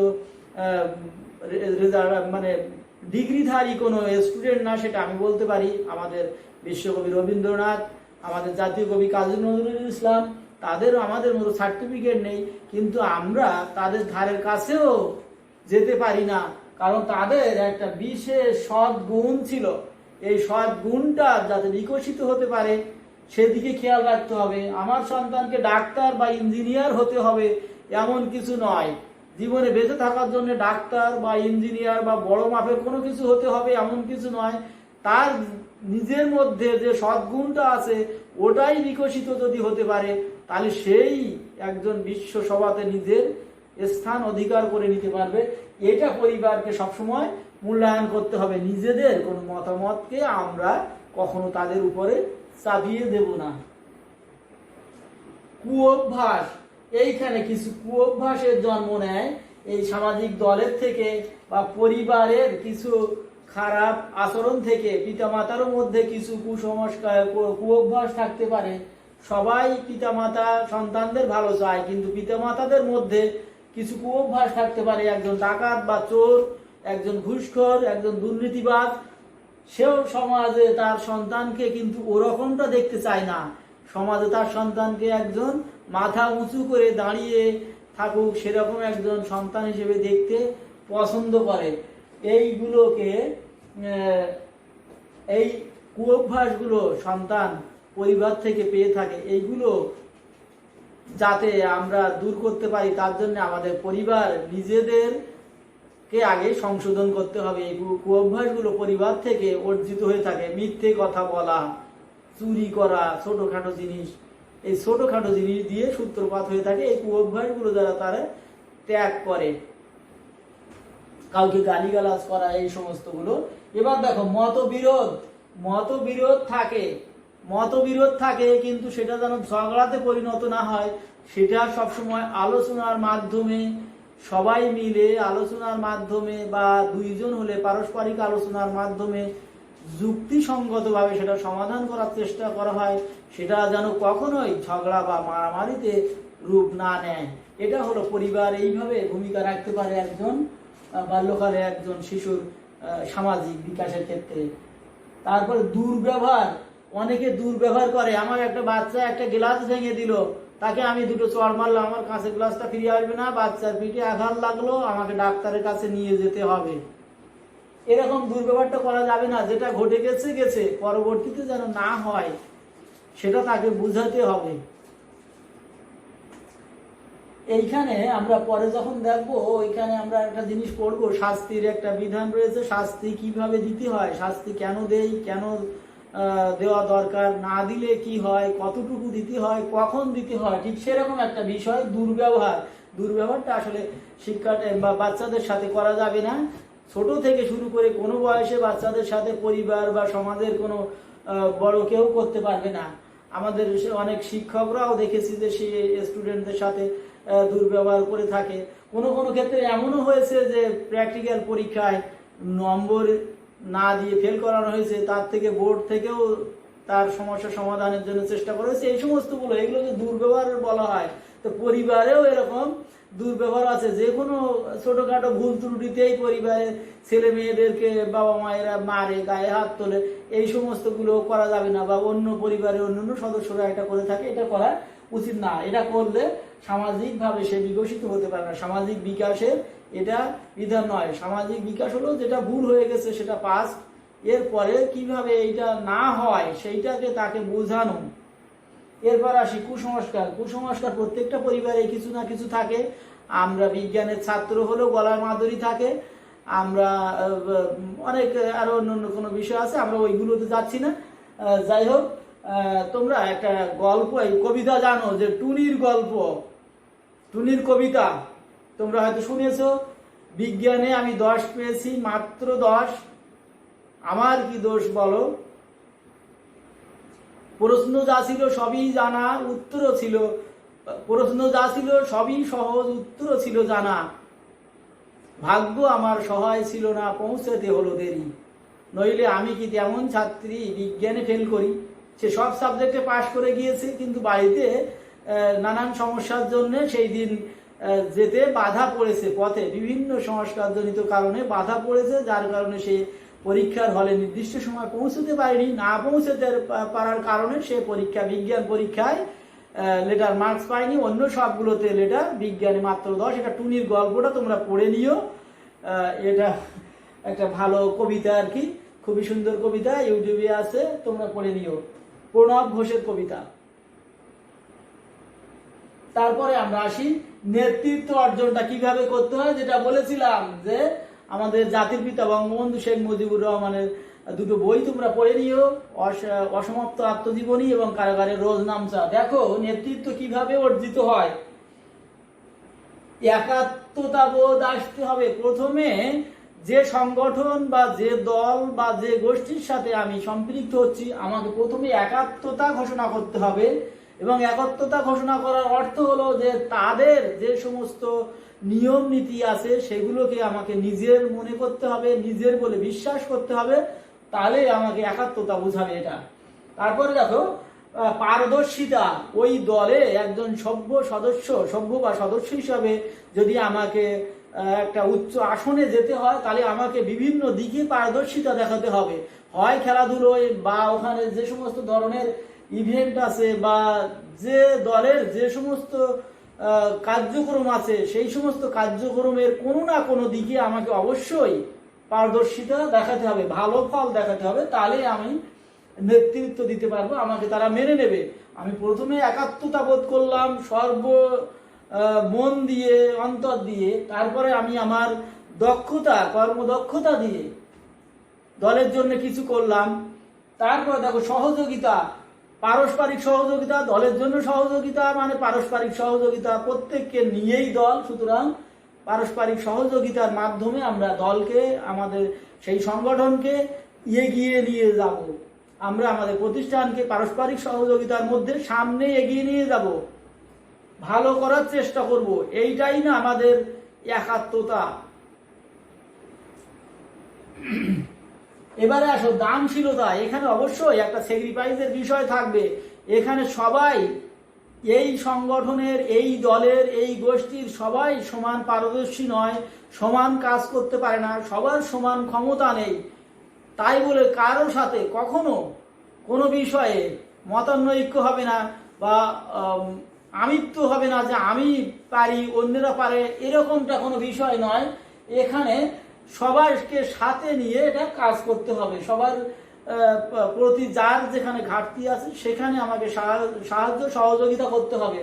যদি আর্থিক কোনো সংগঠন হয়ে থাকে বা নিজের দলের বা নিজের কেউ হয়, সেখানে কিছু আর্থিক সাহায্য, কাজ করে সাহায্য, কোনো কিছু দেখিয়ে সাহায্য, কোনো কিছু শিখিয়ে সাহায্য, বিভিন্নভাবে আমরা সাহায্য করতে পারি, দান করতে পারি, এইগুলো আর কি। তারপরে সমবেদনা, যে কোনো বিষয় সমবেদনা, তার একটা দুঃখ বা যে কোনো একটা অনুশোচনা, সব কিছুতে আমরা তার প্রতি একাত্মতা বোধ করব, সমবেদনা জানাবো, তার ব্যথাটাকে, তার ব্যথার সমব্যথী হব আমরা। এবার দেখো স্বীকৃতি দেব। আমাদের দলের বা সংগঠনের কেউ যদি ভালো পারদর্শিতা দেখাতে পারে এবং আরো সব বৈশিষ্ট্যগুলো যদি থাকে, বিশেষ করে তারপরেও আমরা তার ভালো পারদর্শিতার জন্য আমরা তাকে অবশ্যই স্বীকৃতি দেব, তাদের কাজের স্বীকৃতি দেব, মূল্যায়ন করব। আর সততা থাকতে হবে। সর্বোপরি সবচেয়ে বড় যে কথাটা হলো সেটা হলো সততা। সততা ছাড়া কোনো ব্যক্তি কখনো সৎ নেতৃত্বের অধিকারী হতে পারে না। সৎ নেতৃত্বের অধিকারী হতে গেলে, যোগ্যতম একজন নেতা হতে গেলে তার সর্বপ্রথম যে জিনিসটা থাকতে হবে সেটা হলো তার মধ্যে সততা। এরপরে আমরা আমাদের এইগুলোকে আমি বলেছিলাম যে বড় বড় করে দেখানো, এই দেখো তোমাদের বড় বড় করে দেখাচ্ছি, তোমরা একটু দেখে নিও, কিছুক্ষণ করে রাখছি। এই দেখো সামাজিক আচরণ, অসামাজিক আচরণ, সামাজিক দল, পরিবারের ভূমিকা, নেতৃত্ব অর্জন। এখানে সহযোগিতা, সমবেদনা, আক্রমণাত্মক, ধ্বংসাত্মক, সহযোগিতা, আনন্দভাব, স্বীকৃতি, উপেক্ষা, একাত্মতা, পারদর্শিতা। তারপরে দেখো অনুকরণ, এইভাবে আসি।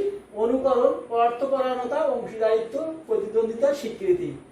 নেতিবাচক, স্বার্থপরতা, প্রভুত্ব ব্যঞ্জক, বৈরীভাব, কুসংস্কার।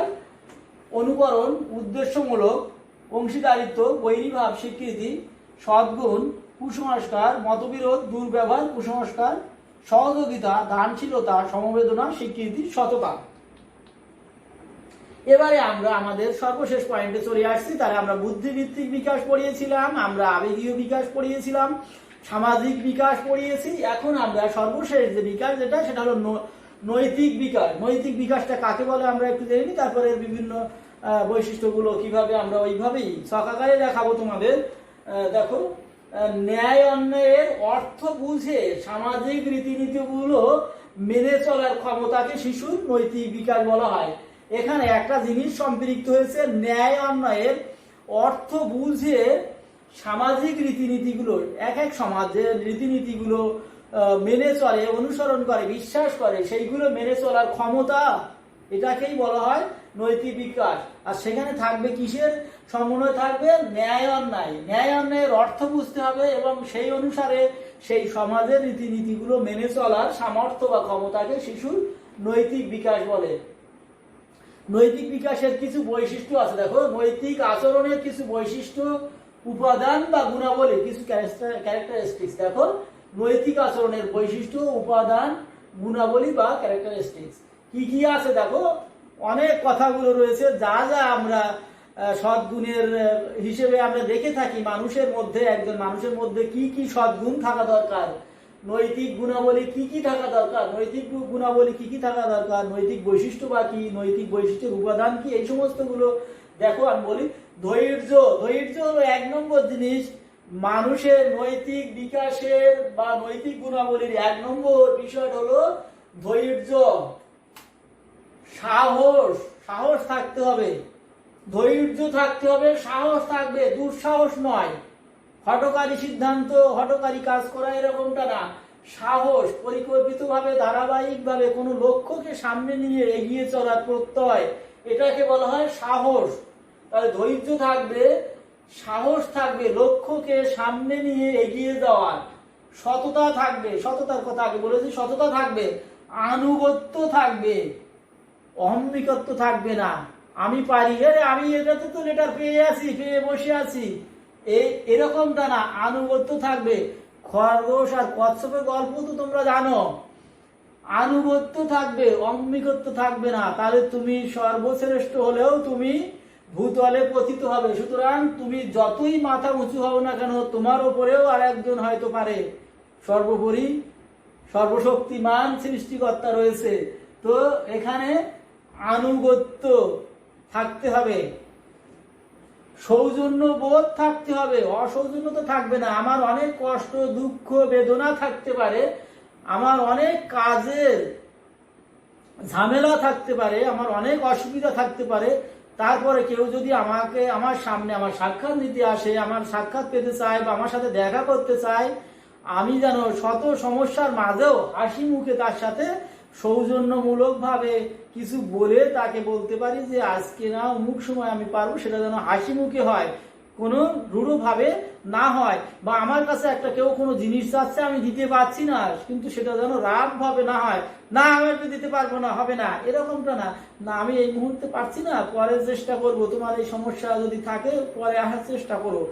একটা সৌজন্য বোধ থাকবে। বা কোনো ভালো কাজ করলে তার প্রতি একটা কৃতজ্ঞতা বোধ থাকবে। এটা বিনয় ভাব থাকবে। বিনয় বিদ্যা দান করে, এই জিনিসটা তোমরা দ্বিতীয় ভাগে পড়েছো। বিনয় বিদ্যা দান করে। যে বিনয়ী সে অবশ্যই বিদ্যা লাভ করতে পারবে, সে শিক্ষিত হতে পারবে। বিনয় থাকতে হবে সবসময়ের জন্য। নম্র ভাব, মাথা নিচু করে শেখা, মাথা উঁচু করে দাঁড়ানো। এই মাথা নিচু করে শেখাটাই হলো বিনয় ভাব। তোমার সামনে যিনি আছেন, আমি আছি, আমার থেকে হয়তো তুমি ভালো পারো, কিন্তু আমি তো তোমার সামনে দাঁড়িয়েছি, সুতরাং আমি কি বলছি সেটা তুমি শোনো। তোমার গ্লাস যদি পানিতে পূর্ণ থাকে, ওর ওপর দিয়ে পড়ে যাক, কোনো অসুবিধা নেই। সামান্য তো একটু খালিও থাকতে পারে, সেই খালিটুকুনি হয়তো পূরণ হতে পারে। সুতরাং বিনয়ী ভাবটা সবসময় থাকবে। এটা নৈতিক গুণাবলীর একটা বিশেষ বৈশিষ্ট্য। কৃতজ্ঞতাবোধ, সৌজন্যতাবোধ, কৃতজ্ঞতাবোধ প্রায় কাছাকাছি ধরনের, সূক্ষ্ম ধরনের কিছু পার্থক্য আছে। কৃতজ্ঞতাবোধ, কেউ কিছু দিল সেটার প্রতি একটা কৃতজ্ঞতা জানানো, কেউ কোনো সাহায্য করলো, সেটার আর্থিক মূল্য নাই থাকুক, কিন্তু মৌখিকভাবে একটা কৃতজ্ঞতা জানানো। শৃঙ্খলা থাকবে। বিশৃঙ্খল ভাবে কখনো কোনো কিছু হয় না। নিয়মানুবর্তিতা, এখানে নিয়মানুবর্তিতা কথাটা দেওয়া হয় না, এখানে শৃঙ্খলা আছে, তো সময়ানুবর্তিতা রয়েছে, সরি। শৃঙ্খলা, একটা শৃঙ্খলার মধ্যে থাকতে হবে। একটা সবকিছু একটা সিস্টেমেটিক ওয়েতে চলবে। তোমরা সকাল 11টার সময় ঘুম থেকে উঠবা, রাত 2টো পর্যন্ত মোবাইল দেখবা, এটা না। একটা সিস্টেম আছে। সকালে প্রত্যুষে ঘুম থেকে ওঠা স্বাস্থ্যের পক্ষে ভালো, এবং যে সকালে ঘুম থেকে ওঠে সে সারাদিন অনেক কাজ করার সুযোগ পায়। সুতরাং দিবার বেলা কাজ করার সময়, রাত্রিরে ঘুমানোর সময়, সুতরাং আমরা অবশ্যই সকাল 9টা 10টা পর্যন্ত ঘুমিয়ে থাকবো না। তাহলে একটা শৃঙ্খলা, এই যে আমাদের ঘুমানো এবং জেগে থাকার মধ্যে একটা শৃঙ্খলা, আমাদের কাজ করার মধ্যে একটা শৃঙ্খলা, অতিরিক্ত কাজের একটা সমস্যা হয়, শারীরিক সমস্যা সৃষ্টি হয়ে থাকে, আমাদের জীবনী শক্তি হ্রাস হয়, সেখানেও একটা শৃঙ্খলা, নির্দিষ্ট বিরতি দিয়ে কাজ করা, সময়ের ব্যবধানে কাজ করা, বা এরকম বিভিন্ন সবকিছুতে একটা শৃঙ্খলা থাকতে হবে। চেন অফ কমান্ড বলা হয়, পরস্পরকে মেনে চলা, এটাও একটা শৃঙ্খলা। এবার আসি সময়ানুবর্তিতা, সময়ের সাথে সবকিছু তাল মিলিয়ে করতে হবে।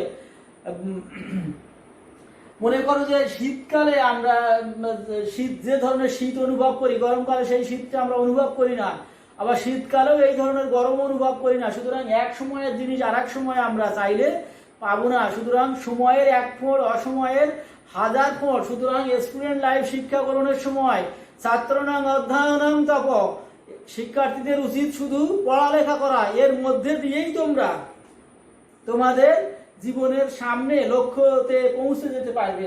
এটা হলো সময়ানুবর্তিতা। এবার শিষ্টাচার, শিষ্টাচার হলো ভদ্রতা বোধ, ভদ্রতা। এবার মানব কল্যাণ, মানুষের জন্য কিছু করা, মানব প্রেম, মানুষকে ভালোবাসা, ন্যায় বিচার, কারো প্রতি অন্যায় করা যাবে না, যেটা ন্যায়ত সেটা করতে হবে, সেটা বলতে হবে, নিজের আচরণ দিয়ে সেটা প্রকাশ করতে হবে। সেইটা হলো নৈতিক গুণাবলী, ন্যায় বিচার। আমার ছেলে সবচেয়ে ভালো ছেলে, অন্যের ছেলে দোষ করেছে, এরকমটা চলবে না। এটাকে ন্যায় বিচারের মাধ্যমে দেখতে হবে যে আসলে অন্যায়টা ছিল কার। এটাই দেখাটা হলো সব, এই ন্যায় বিচার বলা হয়। এটা হলো নৈতিক গুণাবলীর একটা বৈশিষ্ট্য। এবার সহিষ্ণুতা, এটা শুধু সহিষ্ণুতা কেমন, পরমার্থ সহিষ্ণুতা, পরের কাজ সহিষ্ণুতা, পরের বলা সহিষ্ণুতা, পরের কোনো কিছু প্রদর্শিত কোনো কিছুর প্রতি সহিষ্ণুতা, পরশ্রী কাতরতা নয়, সহ্য করে নিতে হবে, সেটাকে সহিষ্ণু। এটা হলো আমরা মনোবিজ্ঞানে, বিজ্ঞান ভিত্তিক মনোবিজ্ঞান এটা পড়াইছিলাম সেই সময়, যে নতুনকে ধারণ করে নেওয়া, নতুনকে মেনে নেওয়া, এটা হলো বিজ্ঞান। তাহলে সহিষ্ণু, নতুন কিছু, ভালো কিছুকে আমাদের গ্রহণ করে নিতে হবে। সে যে স্তরের মানুষ বা যেখানেই থাকুক না কেন, যদি উঠে আসে, সে ভালো কিছু দেখায়, তাকে আমাদের গ্রহণ করতে হবে, স্বীকৃতি দিতে হবে, সহিষ্ণু ভাব। এটা নৈতিক গুণাবলীর একটা বিশেষ বৈশিষ্ট্য। জাতীয়তা বোধ থাকতে হবে। আমরা বাঙালি জাতি, বাংলা ভাষা দিয়ে আমাদের এই রাষ্ট্র সৃষ্টি, অনেক প্রাণের বিনিময়ে, রক্তের বিনিময়ে আমাদের এই দেশ স্বাধীন হয়েছে। আমাদের এই জাতীয়তা বোধ দিয়ে আমাদেরকে উদ্বুদ্ধ হতে হবে। এই সকল শহীদদের, শহীদদের ভাষার জন্য আমাদের শহীদরা প্রাণ দিয়েছেন, সালাম, বরকত, জব্বর, রফিক সহ আরো অনেকে। আমাদের তাদের প্রতি শ্রদ্ধা জানিয়ে আমাদের জাতীয়তা বোধে আমাদের উদ্বুদ্ধ হতে হবে। আর দেশপ্রেম অর্থ হলো মানব প্রেম। এখানে আমরা বলেছি মানব প্রেম, দেশপ্রেম, মানুষের প্রতি ভালোবাসা, বিশ্বপ্রেম, বিশ্ব মানবিক প্রেম, বিশ্ব মানবতা, দেশপ্রেম, দেশের প্রতি, সবার উপর দেশ, ব্যক্তি, সমাজ, দেশ বা রাষ্ট্র, আমাদের সর্বপ্রথম রাষ্ট্রের প্রতি আনুগত্য থাকতে হবে। রাষ্ট্রের কল্যাণকর কোনো কিছু করতে হবে, রাষ্ট্রের অকল্যাণ হয় এমনতর কোনো কিছু করা যাবে না। এই নৈতিক গুণাবলীর মধ্যে দেশপ্রেম, রাষ্ট্রপ্রেম, আমি দেশটাকে কিভাবে শাসন করব, আমি কিভাবে দেশের প্রতি ভালো কিছু করব, এটা কোনো বিষয় নয়, এটা কোনো প্রশ্ন নয়। আমাদের প্রশ্নটা হলো আমরা যে যেখানে রয়েছি, তোমরা শিক্ষার্থী, আমি শিক্ষক, বা বিভিন্ন শ্রেণী পেশার মানুষ, আমরা যে যেখানে রয়েছি, আমরা আমাদের নিজেদের দায়িত্বটুকু সঠিকভাবে পালন করাটাই হলো দেশপ্রেম, দেশের প্রতি ভালোবাসা। প্রত্যেকটা মানুষ যদি তাদের উপর অর্পিত দায়িত্ব সঠিকভাবে পালন করে, ন্যায়ের মাধ্যমে পালন করে, সততার মাধ্যমে পালন করে, আনুগত্য থাকে, সময় মেনটেন করি, আমরা সাহস, ধৈর্যের সাথে যদি আমরা এগিয়ে যাই, বিনয়ী থাকি, আমরা আমাদের মধ্যে শিষ্টাচার বোধ থাকে, তাহলে আমরা দেশকে সামনে নিয়ে যেতে পারবো। এইটাই হলো দেশপ্রেম। এইগুলো হলো নৈতিক আচরণের বৈশিষ্ট্য বা নৈতিক গুণাবলী বা নৈতিক আচরণের উপাদান সমূহ। এখন আমরা চারটে ভাগে ভাগ করে তোমাদের দেখাবো। আগের মতো করে দেখো, প্রাক শৈশবের নৈতিকতার ধরনটা কেমন। প্রাক শৈশবের নৈতিকতার ধরন, প্রাক শৈশবের নৈতিকতার ধরন। প্রাক শৈশবের নৈতিকতার ধরন, শৈশবের প্রথম পর্যায়ে নৈতিকতার বিকাশ, বাল্যকালে নৈতিকতার বিকাশ এবং নৈতিকতা বিকাশে প্রভাব বিস্তারকারী, এখানে একটা আকার পড়ে গিয়েছে, নৈতিকতা বিকাশে প্রভাব বিস্তারকারী উপাদান। এই 4টা বিষয় আমরা ধারাবাহিকভাবে তোমাদেরকে ছকের মাধ্যমে আগে যেভাবে তুলে ধরেছি এভাবে তুলে ধরবো। দেখো, প্রাক শৈশবের নৈতিকতার ধরন, শৈশবের প্রথম পর্যায়ে নৈতিকতার বিকাশ, বাল্যকালের নৈতিক বিকাশ এবং নৈতিকতা বিকাশে প্রভাব বিস্তারকারী উপাদান, এইগুলোকে আমরা দেখো আবার ছক আকারে তুলে ধরছি। ও দেখো, প্রাক শৈশব, শৈশবের প্রথম পর্যায় এবং বাল্যকালের নৈতিকতা বিকাশ, যে ওখানে যেগুলো ছিল সেইগুলো আমরা এখানে তুলে নিয়ে আসছি। দেখো, প্রাক শৈশব 0 থেকে 2 বছর, শৈশবের প্রথম পর্যায় 2 থেকে 6, বাল্যকাল 6 থেকে 11। তো দেখো, এইভাবে আমরা এই লম্বা এইভাবে আমরা দেখবো। দেখো, প্রাক শৈশবে আনন্দ, ক্ষতি, মঙ্গল। আনন্দ, সবকিছুতেই আনন্দ খোঁজে তারা। আনন্দের বাইরে এই 0 থেকে 2 বছর বয়সের শিশুরা কোনো কিছুই চায় না, শুধু আনন্দ হলেই তারা সন্তুষ্ট, তারা কাঁদে না, কাটে না, সবকিছু আনন্দ, তারা যাতে আনন্দ পায় সেইগুলো। এখন দেখো একটা জিনিস, এই আনন্দটা পেতে গেলে কি হয়, এখানে যদি কোনো ক্ষতি হয়ে যায় তাতেও কিছু নেই, কারো যদি অমঙ্গল হয়ে যায় তাতেও কোনো ক্ষতি নেই। তারা যদি ওইটা করে আনন্দ পায় তাহলে সেটা ক্ষতিটাকে তারা কোনো ক্ষতি মনে করে না। তারপর দেখো, মঙ্গল বা অমঙ্গল তাদের কাছে কোনো কিছু বিষয় আসে যায় না, তারা সব সময় চায় আনন্দ, কারণ আনন্দের মধ্যে থাকতে চায়। তার জন্য যদি কারো ক্ষতি হয় তাদের কিছু আসে যায় না, তারা সেটার জন্য অনুশোচনাও বোধ করে না। তা কারো যদি অমঙ্গল হয়, মঙ্গল হয়, কি হলো, কি গেল, কি থাকলো, এটা কোনো বিষয় নয়। তাদের শুধু একটাই যে তারা আনন্দ পাচ্ছে কিনা, এই জন্য তাদের কোনো অনুশোচনাই কাজ করে না। এখন দেখো, এখানে শৈশবের প্রথম পর্যায়ে 2 থেকে 6, বাধ্যতা প্রসূত নৈতিকতা। এখানে মোরালিটি বাই কনস্ট্যান্ট, এখানে মোরালিটি বাই কনস্ট্যান্ট, এইটা হলো পিয়াজের, জ্যা পিয়াজে একজন মনোবিজ্ঞানী। এইটা আমরা এই বাধ্যতা প্রসূত নৈতিকতার, এটার ইংরেজি হলো মোরালিটি বাই কনস্ট্যান্ট। এইটাকে বাংলা বাধ্যতা প্রসূত নৈতিকতা। এইটা জ্যা পিয়াজে বলেছেন যে পরিবারের যিনি কর্তা, বিশেষ করে পিতা, যদি পিতা না থাকেন মাতা, বা পিতা মাতার অবর্তমানে যিনি অভিভাবক থাকেন, তাকেই প্রধান হিসেবে এবং তাকেই সর্বময় কর্তা হিসেবে মনে করে, তাকেই ভয় পেয়ে তার অনুগত হয়ে কাজ করাটাই হলো বাধ্যতা প্রসূত নৈতিকতা। এইটা 2 থেকে 6 বছরের শিশুরা রপ্ত করে। এরা মনে করে যে এই সর্বময় কর্তার সবকিছুই আমাদেরকে শুনতে হবে, তার কিছু উপদেশ, আদেশ, অনুরোধ যা কিছু সবকিছু মেনে চলতে হবে, না হলে আমাদের শাস্তি হবে, আমাদের ভালোভাবে দেখবে না, আমাদের চাহিদা পূরণ করবে না, আমাদের কিছুই হবে না। সুতরাং এই তার প্রতি আনুগত্য বোধটাই হলো বাধ্যতা প্রসূত নৈতিকতা, এটা জ্যা পিয়াজে বলেছেন। এবার আরেকটা দেখো, প্রথা পূর্ব নৈতিকতা। এটা প্রিকনভেনশনাল, প্রথা পূর্ব নৈতিকতা, প্রিকনভেনশনাল। এটা বলেছেন কোলবার্গ মনোবিজ্ঞানী। এটা বলেছেন কি, এটা প্রথা পূর্ব নৈতিকতা। এটা হলো বংশ পরম্পরায় চলে আসছে যে শাস্তির ভয়ে ভালো কাজ করা, এইটাকে বলা হয়েছে প্রথা পূর্ব নৈতিকতা বা প্রিকনভেনশনাল। হলো শাস্তির ভয়ে কাজ করা, শাস্তি এড়িয়ে যাওয়ার জন্য যা যা করণীয় বা যে যে কাজ করতে হয়, তার জন্য যদি মিথ্যে কথা বলতে হয়, তার জন্য যদি অন্যায় করতে হয়, কোনো বিষয় না, তারা সেটা বলতে পারবে। এইটাকে বলা প্রথা পূর্ব নৈতিকতা। আর এই কোলবার্গ আবার বলেছেন যে পুরস্কারের আশায়ও শিশু অনেক আচরণ করে থাকে বা নৈতিকতার বিকাশ ঘটে, যে এখানে শাস্তি দিলে এটাকে শাস্তি, প্রথাপূর্ব এটাকে শাস্তির ভয়ে কিছু শেখে, বাচ্চারা শাস্তির ভয়ে শেখে। এটা প্রভুত্ব, এটা মনে করো যে ক্লাস টিচারের ভয়েও শেখে, ভালোবেসেও শেখে, মোটামুটি তাকে প্রভু হিসেবে মনে করে, মানে সর্বময় কর্তা হিসেবে মনে করে, সেভাবে শিখতে পারে। আবার এখানে শাস্তির ভয়ে শিখতে পারে, যে মারবে আমাকে, বাবা মারবে, মা মারবে বা শিক্ষক মারবে, এই ভয়ে শিখতে পারে, এটাকে প্রথাপূর্ব নৈতিকতা।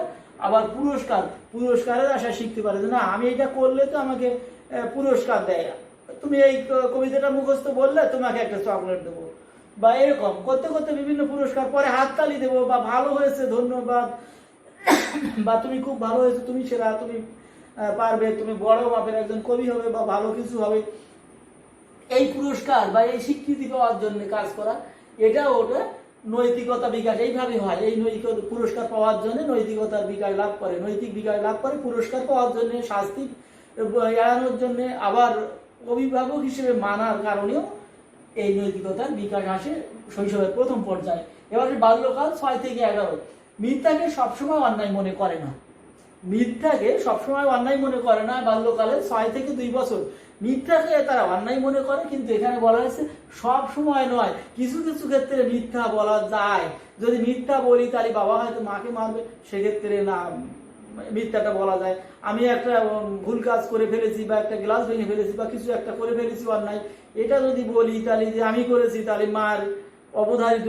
সুতরাং মারটা, শাস্তিটাকে এড়াতে গেলে যদি বলি যে না আমি এটা করিনি, আমি দেখিনি, তাহলে তো শাস্তিটা এড়িয়ে যাচ্ছি। তার মাঝে মাঝে মিথ্যে কথা বলা যেতে পারে, এটা হলো বাল্যকালের একটা বিশেষ বৈশিষ্ট্য থাকে আর কি। তাও কি মিথ্যাকে এড়িয়ে চলতে চায়। আমরা ওখানে পড়িয়েছিলাম যে পরিবার, ওখানে যদি ওই রকম কিছু কুঅভ্যাস থাকে তাহলে কিন্তু এইটা দৃঢ়ভাবে বাচ্চাদের মধ্যে বসে যাবে, আর যদি না থাকে তাহলে এখানে সামাজিক বিকাশে এসে এগুলো আর হবে না। হয়তো কোনো কারণে দৈবাত হয়ে গেছে, কিন্তু পরে আর সেগুলো হবে না। যদি দেখে না পরিবারের সবাই সত্যি কথা বলে, কোনো অসুবিধা নেই, বা একটা অন্যায় করে অকপটে স্বীকার করলে যখন বাবা মা বলে যে না ঠিক আছে তোমার এটা করো না, এরকম কাজ করতে হয় না, এটা লোকে ভালো বলে না, ঠিক আছে, তাহলে কোনো অসুবিধা নেই। তারপর দেখো বিচারিক ভাবে নিয়ম মানতে চায়, এটা একটা 6 থেকে শুরু হয়েছে 11, 6 থেকে 11 বা 12 চলতে থাকবে। আবার 6 থেকে শুরু হয়েছিল তা না, 5, 6, 7 এরকম। তো এখান থেকে 11, 12, 13 এরকম বিভিন্ন বয়সে, এরকম আমি বলেছি যে বংশগতি, শারীরিক বৃদ্ধি, সুস্থতা, এই সমস্ত বিচারিক ভাবে নিয়ম মানতে চায়। এই আর একটু পরে, এটা তো 5, 6, 7 মধ্যে বিদ্যমান থাকে, কিন্তু তারপরে দেখো 7, 8 দিকে যে বিচারিক ভাবে নিয়ম মানতে চায়, সবকিছুকে চুলচুরা বিশ্লেষণ করে যেটা সঠিক সেটা করতে চেষ্টা করে। কিন্তু এখানে সমাজ অনেক সময় বাধা সৃষ্টি হয়, তুই এটা বললে যে আমাদের পরিবারে মাংস নষ্ট হয়, তুই এটা দেখেছিস, এটা বললি কেন, এটা বলা যাবে না, ওটা করা যাবে না, এইরকম কিছু কিছু অনিয়ম, তারা সত্য মিথ্যার একটা দোলাচলে দোলে, যার কারণে অনেক সময় সমস্যার সৃষ্টি হয়। কিন্তু সব শিশুরা চায় বিচারিক নিয়ম, মানে বিচারিক নিয়ম বলতে কি, বিচার মানে ন্যায়, বিচার ব্যবস্থা ন্যায়ভাবে তারা চলতে চায়, আর এটা চলতে পরিবার সাহায্য করতে পারে। দেখো বাল্যকালে সামাজিকতা বিকাশ কিভাবে হয় এগুলো। এবার দেখো good boy morality, good boy morality মানে গুড বয় হাতে নেয় বাজারের থলি। দেখেছো ভালো বাচ্চারা, ভালো ছেলেরা, ভালো মেয়েরা কি হয় যে বাধ্যগত ছাত্র, বাধ্যগত সন্তান, এরকম কেন হয়? তারা সবসময় বাবা মাকে, শিক্ষককে, গুরুজনদেরকে বা পরিবারের যে সমস্ত জায়গাগুলোতে কোনো ল্যাক আছে, কোনো কাজের সমস্যা, বা এইটা করা দরকার, ওইটা করা উচিত, এইখানটা কোনো খামতি দেখছে, ঘাটতি দেখছে, সেখানে যে কাজ করছে, মানে ভালো ছেলে বা মেয়ে হওয়ার একটা প্রবণতা এই 11, 12, 13 এই ধরনের বাচ্চাদেরকে, মানে বাল্যকালে এই বয়সের বাচ্চাদেরকে, শিশুদের মধ্যে এগুলো আমরা লক্ষ্য করে থাকি। তারপরে দেখো আমাদের দেখো শিশুর নৈতিক বিকাশে প্রভাব বিস্তারকারী উপাদান সমূহ। এখানে দেখো শিশুর নৈতিক বিকাশে প্রভাব বিস্তারকারী উপাদান সমূহ, এখানে আমরা নৈতিক বিকাশের দেখো 6টা পয়েন্ট এখানে নিয়েছি ওর থেকে।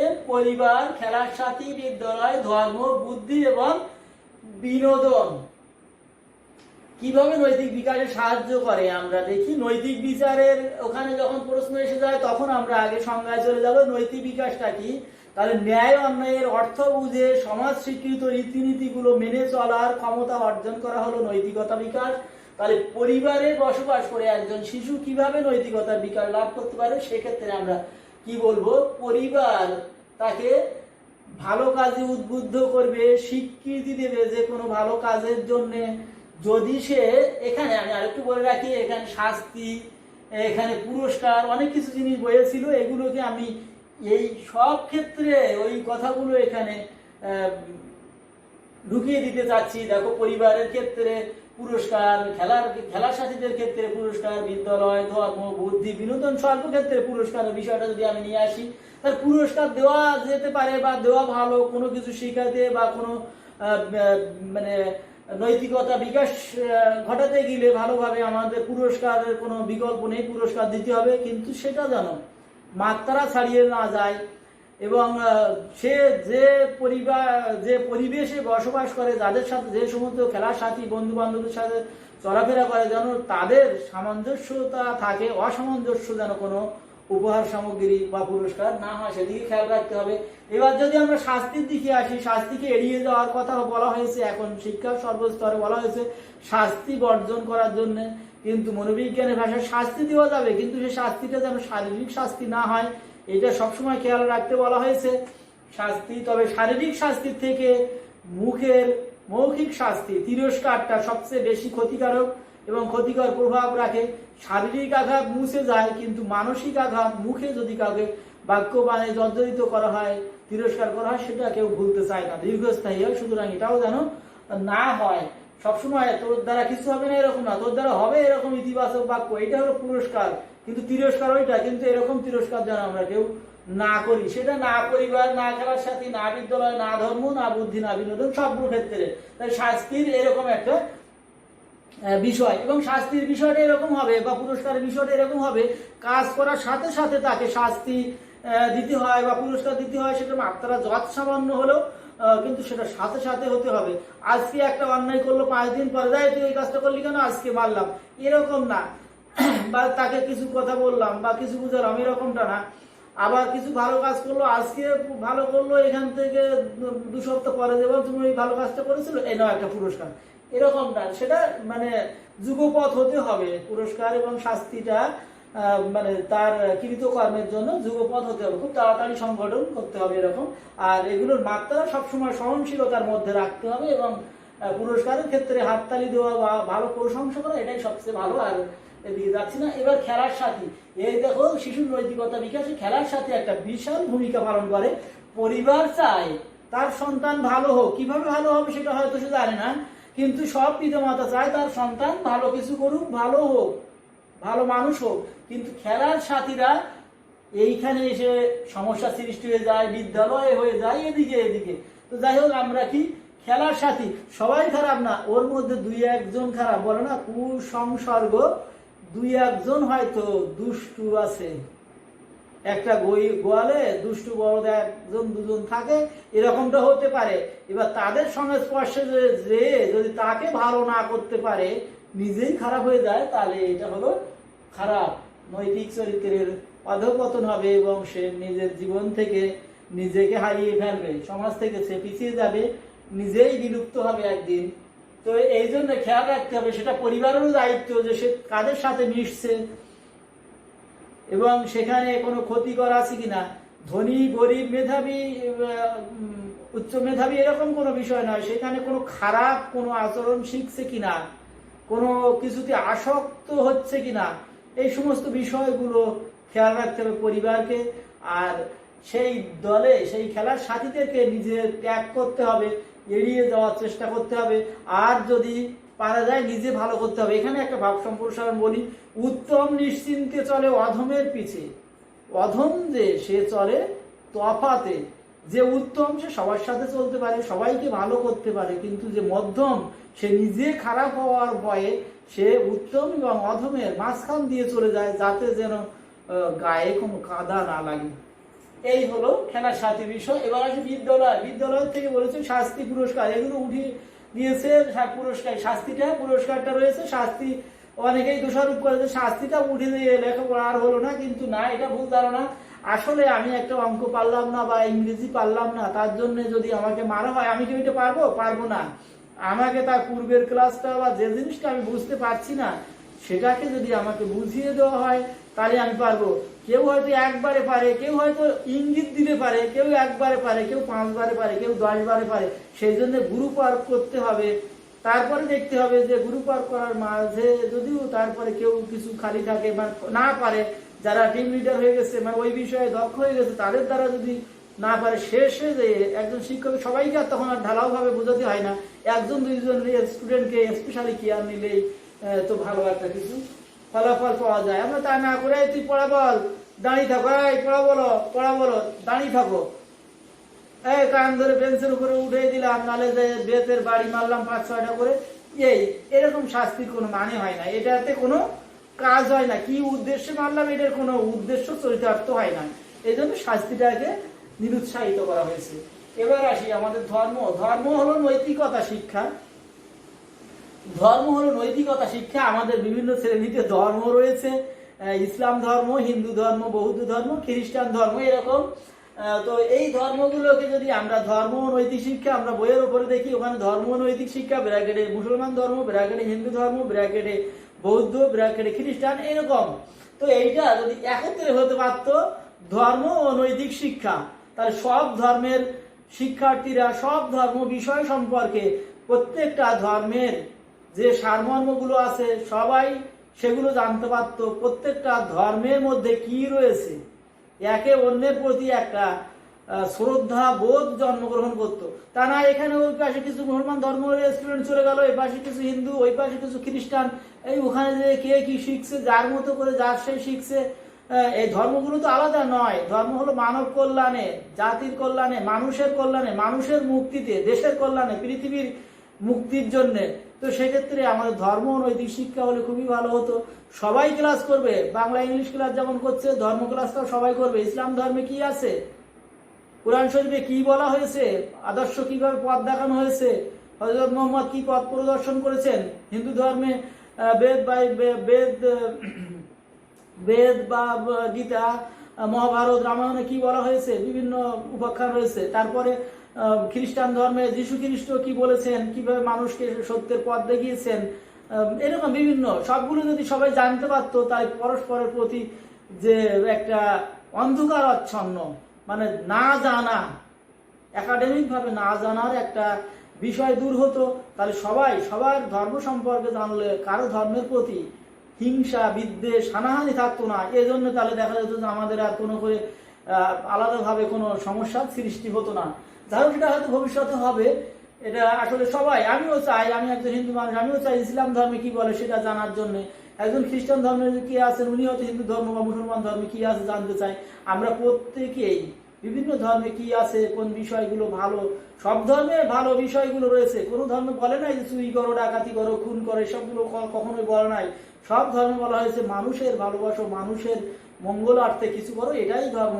সুতরাং সেই সমস্ত বিষয়গুলো জানা এবং মুক্তির উপায় সম্পর্কে জানার একটা পথ প্রশস্ত হতো। এরপর আসলে বুদ্ধি, নৈতিকতা বিকাশে বুদ্ধি কিভাবে কাজ করে, যে যত বুদ্ধির বিকাশে পরিবারের ভূমিকা, তার মানে বংশগতি কি ছিল, পূর্বপুরুষ ও পিতামাতা ও পূর্বপুরুষ থেকে বংশানুক্রমে অর্জিত যে সমস্ত বৈশিষ্ট্য পরবর্তী বংশে সঞ্চালিত হয়, সেইটাকে বলেছিলাম আমরা বংশগতি। এই বংশগতির প্রভাবে বুদ্ধি চলে আসে আমাদের মধ্যে। বুদ্ধিটা বংশগতির উপর নির্ভর করে। অবশ্য মনোবিজ্ঞানী সিভ বলেছেন যে উন্নত পরিবেশ হলে বুদ্ধিরও কিছু উন্নতি হয়, একেবারে হয় না তা নয়। কোনো কোনো মনোবিজ্ঞানী দেখিয়েছেন যে না, প্রায় সমান থাকে, কিন্তু মনোবিজ্ঞানী সিভ দেখিয়েছেন যে না, কিছুটা উন্নতি হয়, পরিবেশ উন্নতির সাথে সাথে বুদ্ধিমত্তারও উন্নতি হয়। এটা আমরা গত ক্লাসে দেখিয়েছিলাম। এবার দেখো, তাহলে বুদ্ধি যার যত বেশি, সে তার মধ্যে নৈতিক বিকাশের গুণাবলী তত দ্রুত সম্ভব হবে। এবং ওই নৈতিক বিকাশের যে সমস্ত বৈশিষ্ট্য উপাদানগুলো বলেছিলাম, সেইগুলো যদি সে যথাযথভাবে নিজের মধ্যে ধারণ করে, সেটা অবশ্যই সমাজের, দেশের এবং পৃথিবীর মঙ্গল হবে আর কি। এবার দেখো, বিনোদন, সুস্থ বিনোদন। বিনোদন বলতে সুস্থ বিনোদন ব্যবস্থা নৈতিকতা বিকাশে সাহায্য করে। আমরা মারামারি কাটাকাটির ছবি দেখি, আমরা প্রেম ভালোবাসার ছবি দেখি, আমরা হিংসা বিদ্বেষ, প্রেম ভালোবাসা, বিভিন্ন পারিবারিক ছবি, সামাজিক ছবি, ঐতিহাসিক ছবি দেখি, বিভিন্ন রকম দেখি। এই বিনোদনগুলো যদি সুস্থ ধারার হয়, আমরা যেটা শিক্ষা দিতে যাচ্ছি শিশুদেরকে, সেই ধারায়, সেই ঘরানায় যদি এই সমস্ত বিনোদনের যে ছবিগুলো তৈরি হয়, চলচ্চিত্রগুলো তৈরি হয়, বা যা কিছু প্রদর্শিত হয় বিনোদন আকারে যেগুলো, সেখানে যদি একটা শালীনতা বোধের সৃষ্টি হয়, শালীনতা থাকে, তাহলে অবশ্যই তার থেকে নৈতিকতা বোধের সৃষ্টি হবে। তো এই পর্যন্ত। এখন তোমাদেরকে এই ক্লাসটা দেখার জন্য অসংখ্য ধন্যবাদ, এবং তোমরা আমার এই ক্লাসটা ইউটিউবে দেখতে পাবা, আমাদের হাজী কিয়ামউদ্দিন মেমোরিয়াল মহিলা কলেজের মনোবিজ্ঞানের হাজী কিয়ামউদ্দিন মেমোরিয়াল মহিলা কলেজের ফেসবুকে গ্রুপে দেখতে পাবা, আমার ফেসবুকেও দেখতে পাবা, ইউটিউবেও দেখতে পাবা। ইউটিউবে সার্চ দিবা উচ্চ মাধ্যমিক মনোবিজ্ঞান, আর কিছুই লেখা লাগবে না, উচ্চ মাধ্যমিক মনোবিজ্ঞান বললেই আমাদের ক্লাসটা তোমরা দেখতে পারবে। তোমরা ভালো থাকো, সুস্থ থাকো, সুন্দর থাকো, সবাই সুস্থতা কামনা করে ধন্যবাদ।